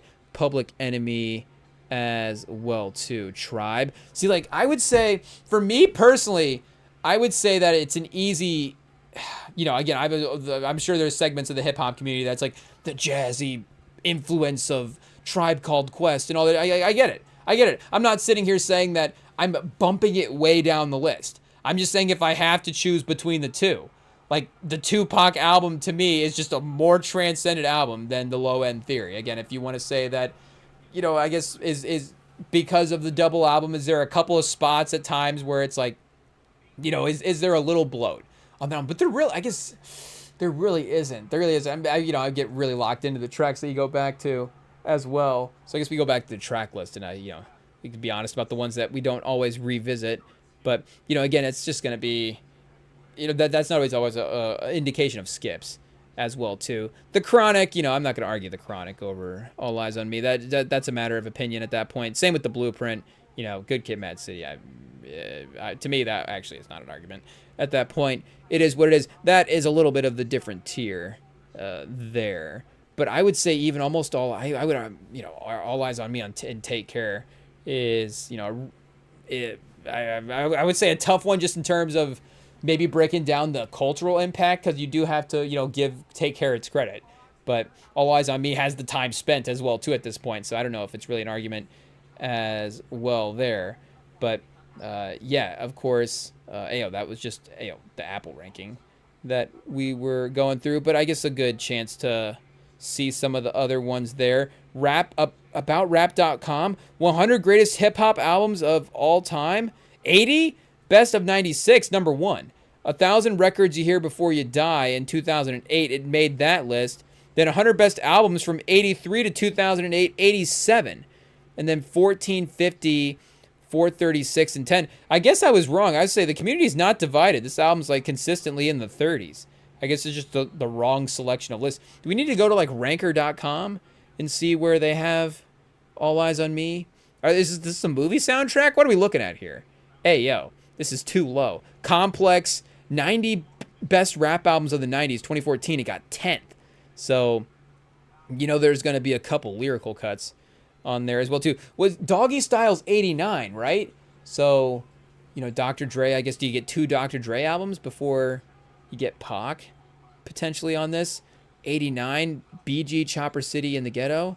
So I guess we're not in Pac territory quite yet. What did they say? 10 for this? Oh, what was it? Slim Shady LP? Where was that at? EDMP, Redman, Muddy Waters.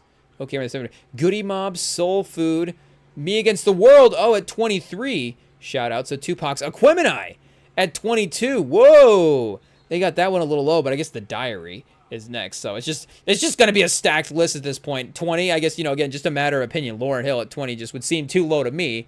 But the Far Side, Bizarre Ride 2 of the Far Side, like you're never going to have me criticizing the Far Side over here. Check the tapes. I'm pretty sure that's not happened. Gangstar, Tupac. Oh, they got Machiavelli over Me Against the World. Kind of a fun take there. De La Soul at 16. Cypress Hill, 15. Tribe, 14. Ice Cube, Death Certificate at 13. Notorious, Life After Death at 12. Ooh, so I guess, again, they did have All Eyez on Me at 10 years, so pretty close there. Oh, Doggy Style was 93. What dropped at 89? Maybe that was, I guess, something dropped at 89. Hey, yo, we don't know our years. We'll lock in, but 93, 11. So we get, are we sure this is not 3, 2, 1? What's going on here? Life After Death, Doggy Style, and All Eyez on Me. So, again, the commercial run has happened. The Infamous, for sure. A.T. Aliens, okay, get Outkast back there. Reasonable Doubt, I guess we're not mad so far. Wu-Tang, yeah, it is what it is. You just got great projects. Ready to Die. Only Built for Cuban Links. Yep. Low End Theory, oh, it's back, chat. The Bane of Our Existence. The Chronic as well, too. And then number 1, Illmatic, as you would expect. So, again, it just becomes what you value. But, I would say, obviously, I think for an individual album, it's probably a better commercial album than any J album. I mean, again, it's one of the best selling of all time. But that just gets sometimes thrown to the side in some of these conversations where it's like, well, why are we buying it? Why are we buying it? Because it's good. And at the end of the day, if I had to spend the money on the one thing, it's like, and we've been proven that it's just like it's going to be spent, the time is going to be spent with these things, then, again, it has to be regarded in that way. And, obviously in the people, ayo, the album is definitely held up like that. But, yeah, for the track list, do we do like a track list ranking for All Eyez on Me? We probably should, since it is, one of the great track lists of all time. And yeah, I'm trying to think, maybe One to Why. I don't know. I feel like that one, I just say, just because I don't go back to it, like the ones that I don't go back to, I'm like, I'm just gonna start going back to them now. So maybe the end of this disc too, but maybe just because we get to, again, listening to these other songs, we just don't even make it to the end. We just get stuck replaying these other songs. But I guess, what, you got All Eyez on Me down here, Run the Streets, Ain't Too Hard to Find, Heaven Ain't Too Hard to Find. I mean, yeah, Shorty Wanna Be a Thug, Can't See Me. What's Your Phone Number? I guess, people always criticize that track. I Ain't Mad at Ya. I mean, obviously the run is basically perfect on disc 1 here. It is what it is. But again, I don't think this album becomes better if you take disc 2 off the track list. And it's like, oh, Pac has this perfect collection of 13 songs. It would become a little bit more like Kendrick. in that type of way where, obviously sometimes the more concise track lists and the, quote unquote perfect curation, it's like, Pac really has this narrowed down to like the absolute, top cut of songs. It's like he kind of did do that with disc 1. So just in terms of, and that's again the brilliance of making these projects, not to say that I guess you get lucky with sequencing tracks. It's like this one becomes a hit, this one becomes a hit, but it's also important as well too. Like sequencing albums is a skill, and the ability to be able to mix in the hits with the cuts and the highs and the lows across the album is, of course, going to carry the listener through, and you got to be able to pace that right. And the fact that, you can just rip through the first disc of this album and it's just nothing, like it just, just breezing by, which is some of the greatest slaps of all time. And then you get to disc 2, and again, like you're still basically skipless for the entire thing. So it's not like there's any slow parts, even though you can kind of tell that disc 1 is superior. It's like, well, the superior disc is first, and then you got all this. It's like the greatest, literally like the greatest bonus disc of all time. It's just, cuts. I mean, like again, like Picture Me Rolling and Thug Passion back to back. Like that might be the best two-run song off the entire album. Hey, just in terms of fun listening, like it's crazy. So I don't even know how to rank this. Like this is literally just like as of today. This is the as of today ranking, because if you had asked me, 2 months ago, Shorty Wanna Be a Thug might not have been in the top 5. It now might be in the top 3. It just depends on what we're running up at the moment. Like, am I going to, leave Picture Me Rolling out of the actual top 5 rankings of this track list because I'm bumping other tracks at the moment? Like, for me, I don't know. Like, it could be Trading War Stories, I Ain't Mad at You, and like we're saying, Shorty Wanna Be a Thug. I think Trading War Stories and Shorty Wanna Be a Thug. Actually, you know what? No, is Trading War Stories number 1 right now? It might be Trading War Stories. I don't know. We're trading war stories. I just get that stuck in my head all the time. I'll just be walking around work, chat, ayo, in the restaurant. We're trading war stories. Jealous. I guess, it is what it is. But we have been bumping that one, like we said. And Shorty Wanna Be a Thug. I mean, we're always bumping Thug Passion. It is what it is there. I Ain't Mad at You might be number 3, though. And we've said it in the past, but I guess it's just the time of the year. Again, last year, when Kendrick dropped the halftime, we were back listening to... When Kendrick dropped the halftime. When Kendrick performed at halftime, we were back listening to the Dr. Dre one, and he has that part in the middle of the halftime where he has like this quick piano interlude of the I Ain't Mad at You piano keys little thing going on there, and he just hits those chords for just a quick moment, and it's really, I mean, it's just really incredible show craftsmanship and just the ability to work that in where, I mean, this high level show, and it's obviously a track that again fits in a track list of all these bangers, but it is near the end of disc 1 where there maybe is that mental of the disc 1 going down, and then you think even just like physically back in the day where you're ripping through all these, again, crazy tracks, and literally the last track of the last disc, I don't know, you turn disc 1 over, again, I guess we do have vinyls, but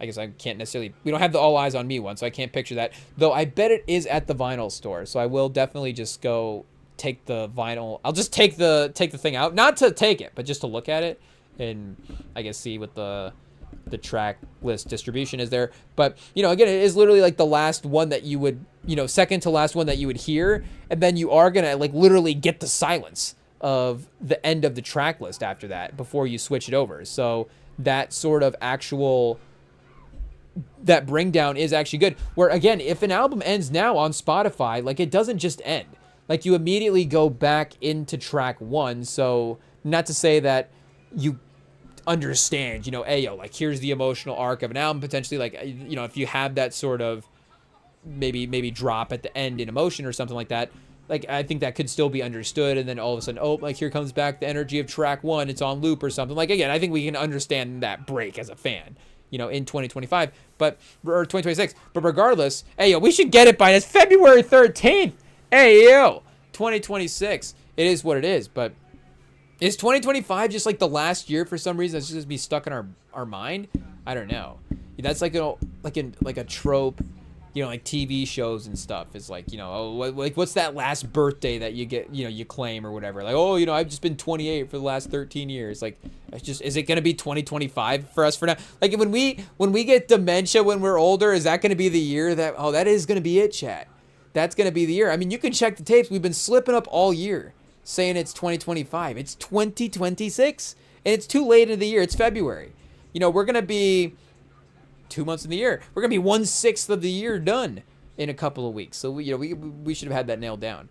But, either way, I guess what we were saying, back to the I ain't mad at ya, is just the ability to work that little sort of break where it's like, oh man, you worked a Pac Tribune and of course, that sort of just that emotional chord combo into this high energy halftime show. And that obviously the track itself is a great track. It's a great, it's great sample, great production, great lyrics, great, all that stuff, whatever. Like it a great track in its own right to listen to, but connecting it to the emotion of that moment, and then the fact that it was used as a tribute to Pac at the Super Bowl. Like, I've just been bumping that track a lot, so it is what it is. Like again, I was bumping it last year around this time of the Super Bowl, just going back listening to that, and it happened again this year. Where again, I'm not saying we were listening to the Dr. Dre Super Bowl being like, hey yo, we understood it, but things were better. Blah, blah, blah, blah, blah. Like, we were just listening to the Dr. Dre Super Bowl because we were like, it's awesome, and the Snoop Dogg thing is great, and as great as any Super Bowl halftime can be, like, you have to understand what that was. That's Dr. Dre and Snoop playing a home game. They're doing a Super Bowl in LA. Like, that, as much as you think, and Kendrick, I guess, it was part of that. Like, as much as you think about the association of the ability to be able to do, I guess I was thinking Kendrick doing it in his hometown, but what happened with Kendrick, of course, was he did it in New Orleans, and people were like, should Lil Wayne have done the Super Bowl? Lil Wayne have done the Super Bowl in New Orleans, with it being his hometown. But that's just not like an automatic thing. It's just like, oh, if it's your hometown and you're a big artist, like, you lock it in, he's going to be doing the Super Bowl that year. So, you do actually have that happening that year with the biggest, hip hop stars arguably ever, like legitimately arguably ever, in Dr. Dre and Snoop Dogg performing in their hometown. Like, the energy specifically of them on those opening tracks is crazy, but then it's like, oh yeah, who was also the biggest rapper in the 2000s? 50 Cent, let's bring him in as well too. Who is also the other biggest rapper in the 2000s? Eminem, let's bring him in as well too. So just crazy. Look, Mary J, let's bring her in as well too. And then, like we're saying, in the middle of all that, just Dr. Dre's just gonna hit those I ain't mad at you piano keys, and just all of a sudden it's like, wait a second, Pac? The spirit of Pac is in the building? Like, what's happening? Like, it just, I'll always connect that song to that moment now in my life. It is what it is. And, it's just a fun memory, if you can say that, a great memory of being able to, again, have just Pac at the Super Bowl. Like, it is, obviously, like we've said before, he could have definitely performed. Like, Pac definitely could have performed at the Super Bowl. Definitely would have performed at the Super Bowl at some point. I guess it depends on how the career played out. I'm not even going to ask the ChatGPT, how does Pac's career play out? If, of course, it doesn't end when it does.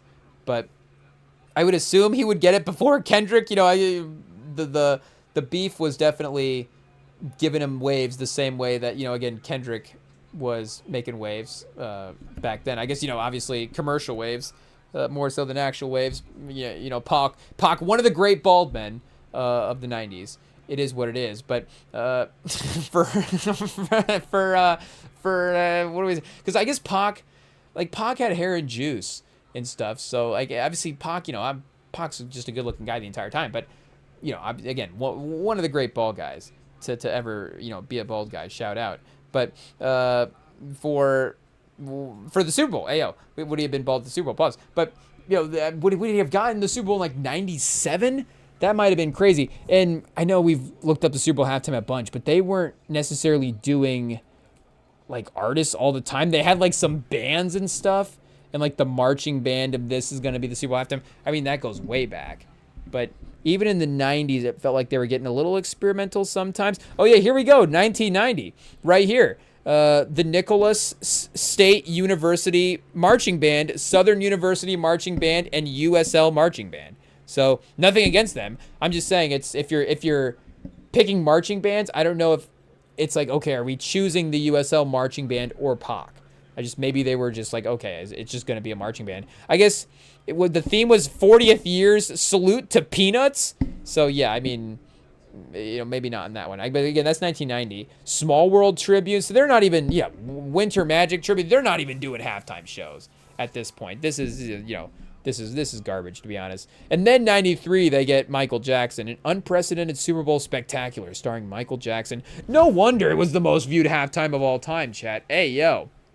Not to somehow, continue to build up our guy Kendrick in the All Eyes on Me. I guess, the Pac Kendrick crossover is there, so that's not a crazy walk. But for Kendrick to be able to outperform the historic number in the run of the most historic, the best run of Super Bowl halftimes we've ever had, I guess the counter take would be, does the sort of, not guarantee, but does the consistency of the good Super Bowl halftimes make you more willing to tune in? Or does the fact that you go from, salute to the Peanuts cartoon, the Small World right at Disneyland, like, I don't know what that is, and then Winter Magic, the 1992 Winter Olympics, like, that's great. But, again, Michael Jackson versus the salute to the Winter Olympics, like, come on, what are we doing here? And then I guess Rockin' Country Sunday the next year. Close, chat. They tried. They were, trying stuff, booking people. It's stars, but it's a theme, so it's like kind of a crossover of what they had been doing before that. But maybe just not quite the right idea. Oh, and then back at it again in 95. Indiana Jones and the Temple of the Forbidden Eye. Indiana Jones, Patti LaBelle, Tony Bennett, and I guess the Miami Sound Machine. So I guess you got some big names in there. But what is Indiana Jones doing at the Super Bowl? Teddy Pendergrass. Whoa! Hey, yo!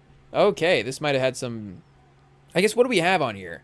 Not a ton of songs. Release Yourself, Patti LaBelle, Caravan, Tony Bennett, New Attitude, Patti LaBelle, and then Can You Feel the Love Tonight, Patti LaBelle and Tony Bennett.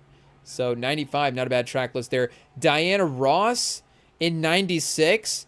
So again, this is January 96, and the Pac album at this point, All Eyes on Me, dropped again in obviously February of 96. So right after the Super Bowl, he would have, of course, been pretty popular at this point. But I think the Diana Ross Super Bowl, ayo, keep that one. That one's perfect. But Blues Brothers, I think 97. Does he take the Blues Brothers in 97? I think they were pretty popular, so I don't know who wins there. That might be a cultural battle. But Boys to Men, Smokey Robinson, Martha Reeves, The Temptations, and Queen Latifah. Salute to Motown's 40th in 1998. So I guess, again, you got an anniversary. Would Pac and would he play Hit 'Em Up at the Super Bowl in 1998 over the Salute to Motown's 40th? I guess, did Kendrick... I guess the Dr. Dre probably was the 50th anniversary for hip-hop, wasn't it? I guess we have to go back and figure out, because that was recently for the years. Was that a... That might have been 20. I don't know, but we haven't had like an anniversary type of thing in a while. So I'm gonna maybe I'll take it back. Pause. If we can get good compilations, good collabs like this, then yes, obviously we'll take that. I don't know. Obviously, we'd rather have Queen Latifah and Boys to Men than what was this other one we had up here? Indiana Jones and the Miami Sound Machine. Yeah, that's not great. But Clint Black and the Judds and Travis Tritt and Tanya Tucker. So they might be great. Maybe a little more bluegrassy. I don't know. But yeah, I think shout out. Queen Latifah's got him wiped down. It is what it is. Tapestry of the Nations, Aerosmith and NSYNC, and then U2 in 2002. And then I think 02, I guess even in 04, it's pretty... And I guess bringing out guests is, of course, always going to be a major thing. But I guess in the 2000s is when it really starts going solo artists that way. So he could have easily... And again, obviously at this point, he's into posthumous albums and stuff where there's really no telling, again, what the projects would have looked like. Because we know what the Instant Project would have looked like, again, with 7 Day Theory. Obviously, he really basically created that project, himself. And then... Are You Still Down? Still, again, like, some of those still feel like it. There isn't that attachment where, obviously, Pac worked on all that stuff. But you're like, okay, that definitely could have been the next album. Where, Mac Miller's discography has been great at that. Where, he had a lot of completed projects and stuff already. Where, dropping, like, Balloonerism this past year was just a delayed release on, a project he had completed, and just had been delayed even while he was alive. Rest in peace to Mac. But for, the later albums, like we're saying, as much as there is great songs on there and still like, a great job for the people of being able to put those projects together, like they don't necessarily feel like what, and you just know that the material would have changed as the sound of the genre would have changed, like he would have changed with it. I mean, think of what we were saying about Jay's album, with the Blueprint versus Reasonable Doubt. Like, obviously, the Blueprint, the Reasonable Doubt drops in 96 with All Eyes on Me. Like, you do literally have that time period where, who knows if Pac is rapping over that same type of production in 2001. Is he leaning into the Chipmunk soul? Maybe it takes him a couple years. I'm sure, not to say that he would, is he working with Kanye? Who's he working with? Maybe it's Just Blaze instead. I don't know. But, I'm sure that he's going to be getting those types of beats on albums, featuring for certain people. Maybe the Bling era. Obviously, he was, in like an early Bling era type of, motion himself. But then the way that sound was captured, but then sort of the funky 2000s there as well, too. The Dirty South. Like, hey, obviously just from a musical, but, that kind of, again, like we're saying, that just like funky Atlanta sound that was present there. Like maybe he gets into some of that production as well, too. And then again, just where his subject matter happens, who he's working with, the perspective at which he's approaching the game as both like, again, like a veteran of the game and dropping wisdom to people, but then what life experience is, the relationships that he's going to go through. Again, all those things that you just don't know how the music is going to evolve and what it's going to look like. But I mean, again, obviously he was headed toward this type of this type of rise with the career. I mean, if Nelly was appearing at the Super Bowl in 2001, like obviously, peak of the powers, like that's obviously right up there with anybody that's ever, been for the hip hop guys. But is Nelly in 2001? And again, obviously we say Pac in 96, rest in peace. But, 96 Pac versus 2000, 2000s Nelly, like, again, obviously it's right up there with any of those guys. So he could have gotten that 98. Was that 98? Was that Motown? So he could have, I think he could have gotten the 97. I think he's got to be on over the Blues Brothers. As much as the Blues Brothers were a big deal, like, and a big deal musically as well, too. Like, it still was maybe a little bit more of a shtick. Like, again, Pac was, like, obviously Pac was, again, like, just a legitimately, major musical artist. So, and you got to give the Blues Brothers credit for them being able to do the Super Bowl as, like, a musical group from a movie. Hey, yo. But 99, I think he might get a celebration of soul, salsa. He gets 99. It's what it is. I mean, shout out Gloria Estefan and Stevie Wonder. We're not taking away Stevie. I think Pac can bring out Stevie Wonder for the 99 Super Bowl. And he can bring out Gloria Estefan as well, too. You know what? Really, it happens. It becomes a celebration of soul, salsa, and swing hosted by Tupac Shakur in 1999. Pro Players Stadium, Miami Gardens. Maybe see, this one's in Cali as well, too. 98. Maybe they're doing a salute to the 41st anniversary of Motown. I don't know. But, yeah, I guess that was our track ranking for All Eyes on Me. As it stands right now, I don't know if we could even give you a best track ranking out of this list because, again, it's just so, I guess that's the point of rankings, is you narrow it down. But like I'm saying, it just depends on what I'm bumping at the moment. Like, is Picture Me Rolling? I guess it just, the iconicness of the songs as well, too. Like, we would just basically what, like rank the most streamed at that point would be, again, like Picture Me Rolling. I guess California. We're not even mentioning California Love just because it feels also, it's like a single a little bit separate of the album, even though it is on the album. And I also sometimes get the songs associated with how I have them saved in my Spotify. That is a trap of maybe the modern era where I guess, of course, you could have bought like the Tupac compilation album, the best of back in the day, and, had that. But it's like, okay, if I save it from the Tupac compilation, now I have it associated with that in my mind versus, again, like the album.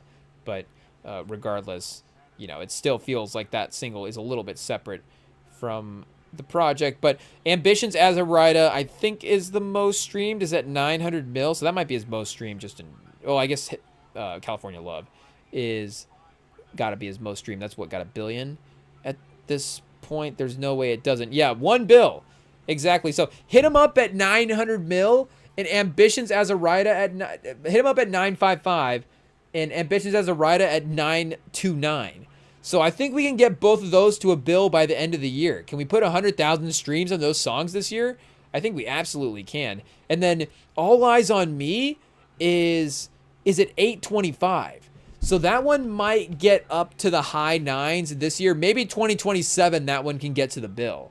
But I think that those three and Picture Me Rollin' are pretty safe Mount Rushmore hits off of the track list. Where's Picture Me Rollin' at for streams? Is that... See, that's only at 121. I guess that's a sleeper.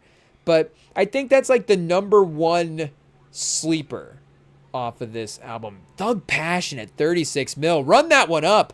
Can we get that to 100? Can we get 70 mil streams on Thug Passion this year and get that to 100 mil? Is that the right number there?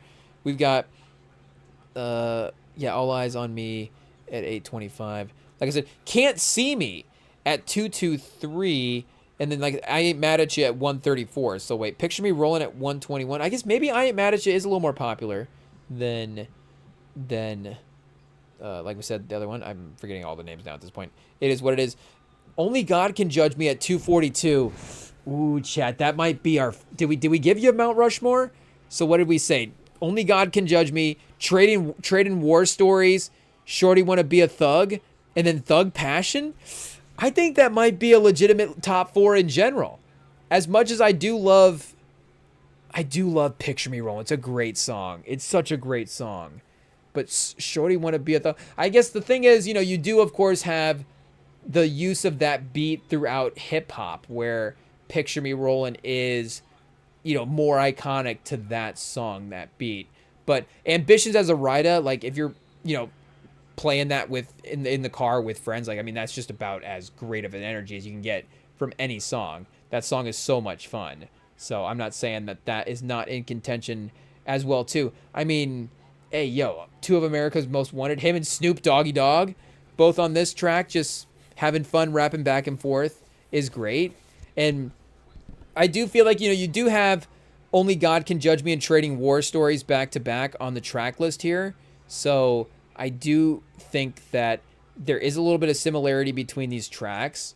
So if I wanted to mix it up a little bit, maybe that's where I could go. Because I think that Ambitions as a Rider and All Eyes on Me are kind of the duplicate in that sense. So if I would go like Trading War Stories, and see, again, now I'm going to pick two songs off of disc one. So I might have to go disc one and disc two to mix it up. But I guess I did say Shorty Wanna Be a Thug and Thug Passion off of disc two as well. I guess we do top six. I guess this is our own personal right now playlist rankings for All Eyes on Me. Maybe I guess fine, we'll do a top 10. It is what it is. So number one, this is literally very instant as of today. We're going Trading War Stories, number one. Shorty Wanna Be a Thug 2, Thug Passion 3. What did we say? I'm already mixing up my own list. Ambitions as a Rider 4. Only God Can Judge Me 5. All Eyes on Me. No, Picture Me Rollin' 6. All Eyes on Me 7. I think that might be the top 6. How do you want it? Scandalous, got my mind made up. I don't know. It doesn't matter. The track list is iconic. The album is iconic. It lives on forever. It is what it is. But, I mean, hey, yo, I hate to just be like, and the score is great as well, too.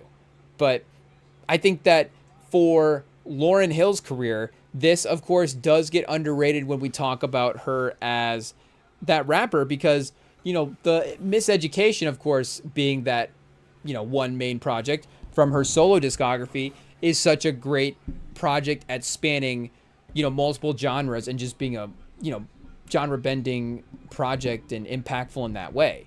But this is, of course, her in a little bit more of those, maybe stricter hip-hop roots, if you could put it that way. Maybe it's kind of a lazy way to phrase it. But, again, if you're including her work on this and the rapping that she does, in conjunction with just, again, the ability to be a complete artist on the Miseducation, like it's obvious that, again, her talent in the game is, top 5. in top 10 in the entire, thing of hip. Like literally not even. It's literally not even a joke at this point, because you're saying, vocally, with all due respect to everybody else in hip hop, like she's probably got the best voice of anybody that's ever been in hip hop. Again, obviously the R&B crossover there is, how do you want to make the case for some people? And, obviously like Whitney wasn't like a rapper. So, maybe if Whitney had gotten into rapping, who knows? But, obviously not quite dropping bars the same type of way. Bars nonetheless. But for actual voices, like she probably just straight up has like the best vocal voice of anybody in hip hop. But then again, is as good as writing rhymes as anybody else is in hip hop as well too. Like I still don't really know the words to that one part of the one part of that one song, but that's where she's like, someone play like shit on. It's like I don't even know what she's saying. Like she's just rapping crazy there. Like that is, it's like that highest level, just the rhyme scheme is able to, when you're able to get through that cadence, like there's a one of one way that you're able to put a spin on a section of words and just flip that cadence into your own thing. Like that's what she's doing on a lot of those tracks. It's like that uniqueness of that song crafting. And obviously again, that's what we're referencing is from Lauryn Hill. Can I put that into Shazam and see what it says? I don't know if it'll read me, but again, if the totality of the work, this definitely does get left out because it doesn't necessarily get the same sort of replay these days as, like Miseducation. And, I'm calling myself out there as well, too. I have this one saved into the playlist, but I'll blame it on the Spotify. The shuffle, it's the shuffle's fault.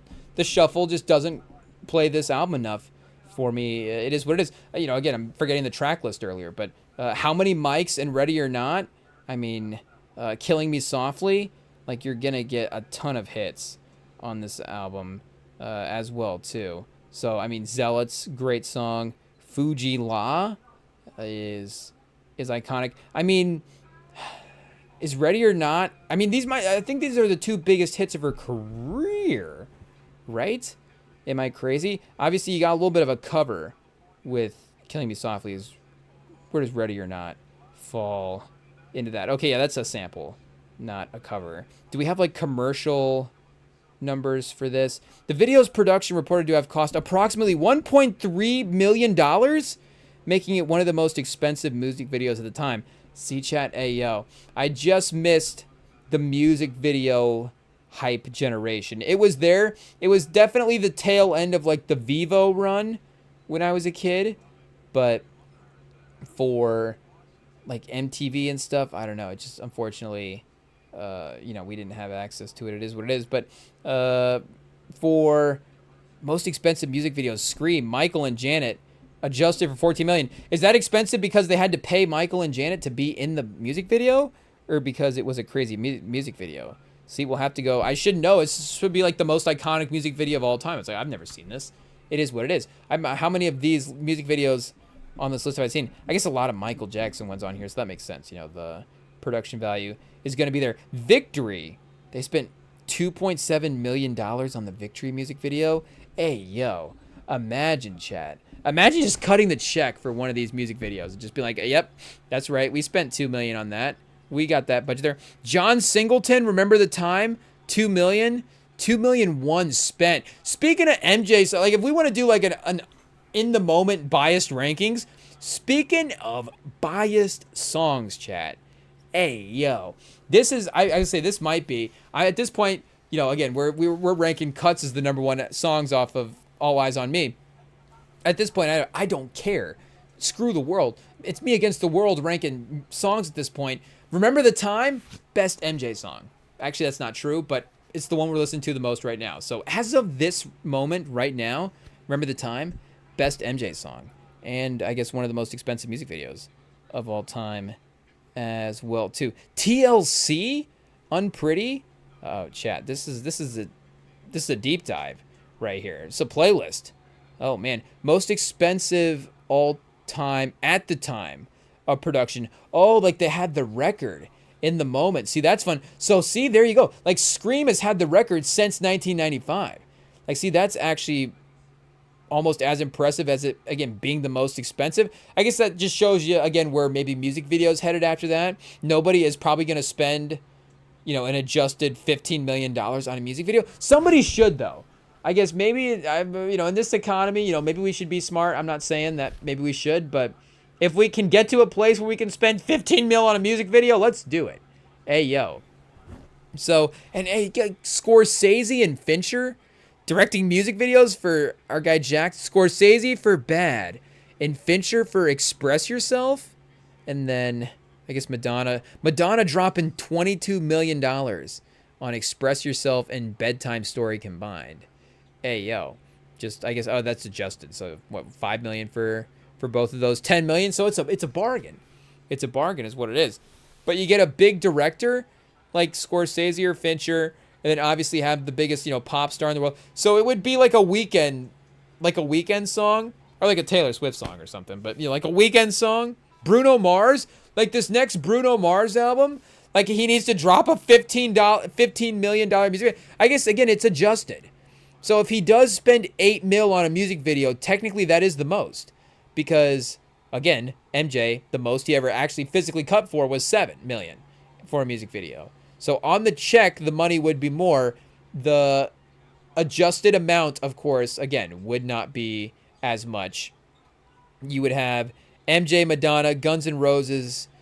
There's a 14, 12, 10, 10, 10, 9, 7, 6 shot. I mean, again, MJ is just literally just throwing money away. So it might have to be Taylor Swift, because I don't know if The Weeknd has had the touring money that Taylor Swift, I don't think anybody's had the touring money that Taylor Swift had, but I don't think he's quite on that level. I just saw a post where it was comparing tours, and now I'm not going to be able to find it again, because as we know from checking the tapes, I never save the posts that I want to go back and see. It is what it is. I'm just like some random post that means nothing is going to be the post that I save. Yeah, see, like, I have a post that was like, I used to think Chris Smoove had a premium version of 2K that they wouldn't sell me, but I can't save the post about the research for the tour numbers. It is what it is. Oh, man. Using only the letter of your last name make the best possible NBA starting five, but anytime we ever needed research, I've never saved anything. R&B party tomorrow? Oh, well, I think that's maybe something else, but okay, so I don't even remember what we were looking for at this point. Oh, tour numbers. This is just unreleased Kendrick songs. But I don't remember if it was... I guess I can't doubt The Weeknd. It might have been the other way. It might have been like, wait a second, The Weeknd was actually better because it was comparing... It had like the dollar amount. Oh, that's what it was. It was The Weeknd's tour, right? So I take it back. IT cut that all out. The Weeknd's tour crossed $1 billion, but there was something with the tickets. I remember looking back at Michael Jackson's ticket. They had the dollar number and the ticket number. And MJ's tours were lower, but his tickets were like way, way higher than everybody else's. So again, that list itself must have not been adjusted because, again, if it's just everybody is paying, $1 for a ticket, then MJ would have smoked everybody in that list. So The Weeknd actually could, never mind, The Weeknd could do this. And of course he could. Hey, it's The Weeknd. I don't know why I would doubt The Weeknd's money. But could The Weeknd, I guess, throw multiple $10 million music videos, together? Or multiple, I guess it is what it is, right? It's inflation. It's not like $8 million is going to get you what $7 million got you back then. So you are going to have to drop, at least 10. And if you want to set the record, 14.6, just straight up on the check. I don't know if it's to one company, and you're probably not cutting a check. It is what it is. Again, when $14.6 million are on the line, we don't know how that business is done. It is what it is. We just know the money needs spent on music videos. So, Vivo, cut the budget. Somebody, I don't even see. It'd be like, where are you playing this though? How are you getting your money back? Are you gonna get your money? Are you gonna get $15 million back on YouTube? Or are you just going to try to, just drop a cool music video? Or is it would have to, of course, again, you're making it back in just publicity at the end of the day, the long-term investment of maybe, what that would be. Travis Scott may be able to do it as well, too. He's had the creative vision with the music videos. in the past. See, I obviously Kendrick could put together a quality music video. I just don't think he would need $10 million. See, now now it's getting crazy with the Kendrick glaze again. But again, it doesn't seem like, to me anyways, if I was to compare Kendrick to a filmmaker with, like, he doesn't seem like a big budget filmmaker. He does seem a little bit more intimate. Of course, he's, really high level, really advanced, really modern, really slick with all the techniques and stuff. All the music videos are great, very unique, but they are definitely very intimate, very close up, very personal. Obviously, that's Kendrick's discography and his perspective as well too, his entire career. So that makes sense. But again, for guys like The Weeknd and Travis, and again, speaking of like a guy like, of course, in the past, Kanye with his creative extravagance in the past, like, those guys are big personalities, big music. You can see it out in the music videos. So I think that, of course, it would have to be them as well too. Why are we breaking down music videos? We were talking about, but Tupac was great at music videos as well. Tupac, honestly, here, I guess we'll end right here. Well, let me ask you ChatGPT real quick. Our last bit of research for the night: who are the best music video artists or best music video rappers of all time? Because Tupac could definitely be up there. Who are the best music video rappers ever? DMX? Where's DMX in this list at? All time, not just bars, physical. Missy Elliott, of course. Missy Elliott, I guess it's not necessarily ranked. Okay, this is just tiers. But hey, shout out Missy Elliott. Busta Rhymes as well too. That is underrated. I do sneaky love Busta Rhymes. He is one where I wouldn't necessarily like go around telling people like, oh yeah, I love Busta Rhymes. But if I was to go like, again, like track how many songs you're listening to, I'm like, oh, man, I always just love listening to Busta Rhymes. It is what it is. So shout out, obviously we love to see his name there. Kanye, Jay, yeah, Pac for sure. Obviously, shout out, big. And again, you're most successful selling, the commercial success, the viability. Obviously, he's gonna get that type of stuff as well too. But Tyler, Kendrick, Travis, ASAP, Lil Nas X. Ooh, see, that's the poll we needed right there. I wouldn't necessarily have thought of that, just recalling names, but absolutely, I'm very shockwave theatric videos. Pop culture explosion, for sure. Ranked top 5 all-time: Missy Elliott, Busta Rhymes, Kanye, Kendrick, and Pac. So, again, I think that you could say that Kendrick's music videos, and they're newer as well, too, so they're a little sleeker. But I would probably, honestly, because I think Kendrick's are a little too cinematic. Because Busta, maybe you move Pac up to 3, honestly. You go Missy, Busta, and Pac as 1, 2, 3, and you still fit that same time era. It's like that's what music videos are supposed to be, right there. Again, big budgets, bling. We don't have like AI, CGI going crazy yet, but we do sometimes, and it's not quite as like locked in as it is for movies, but it's still cool. And Kanye is again like doing that stuff, but it's still early with tech. Like I'm sure, like the Bound 2 music video, I think it's supposed to look cheap, but like that does feel a little older. Like that's I think a perfect, like I'm out of Journeys and like they just have the music video on the TV. It's like Bound 2. It's like, yeah, that could have been, feels like it could be next to a music video from 83 and then, put a music video from 93 there as well too. And then obviously 2013, Bound 2.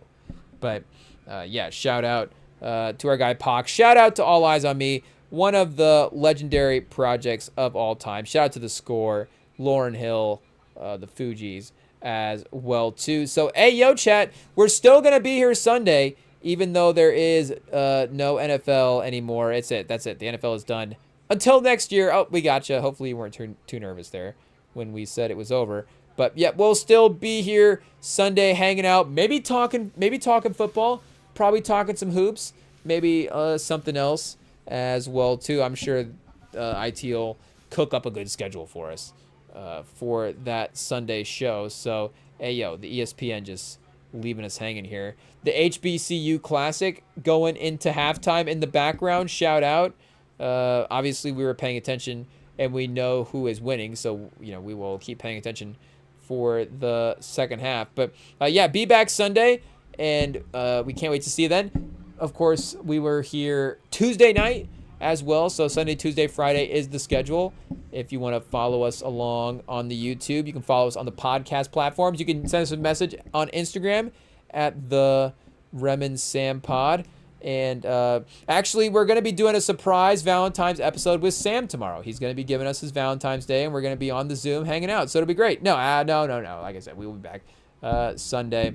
It'll be fun. We can't wait to see you all then. So yeah, go enjoy whatever your Valentine's Day plans are. Hey, whatever it is. It's just, every day should, of course, we're giving a speech here at the end of the pod. Just go try to have a good day tomorrow. What are you trying to have a bad day in general? Like, obviously whatever you're doing, you just go have a good day. So shout out. Can't wait to see you all Sunday. And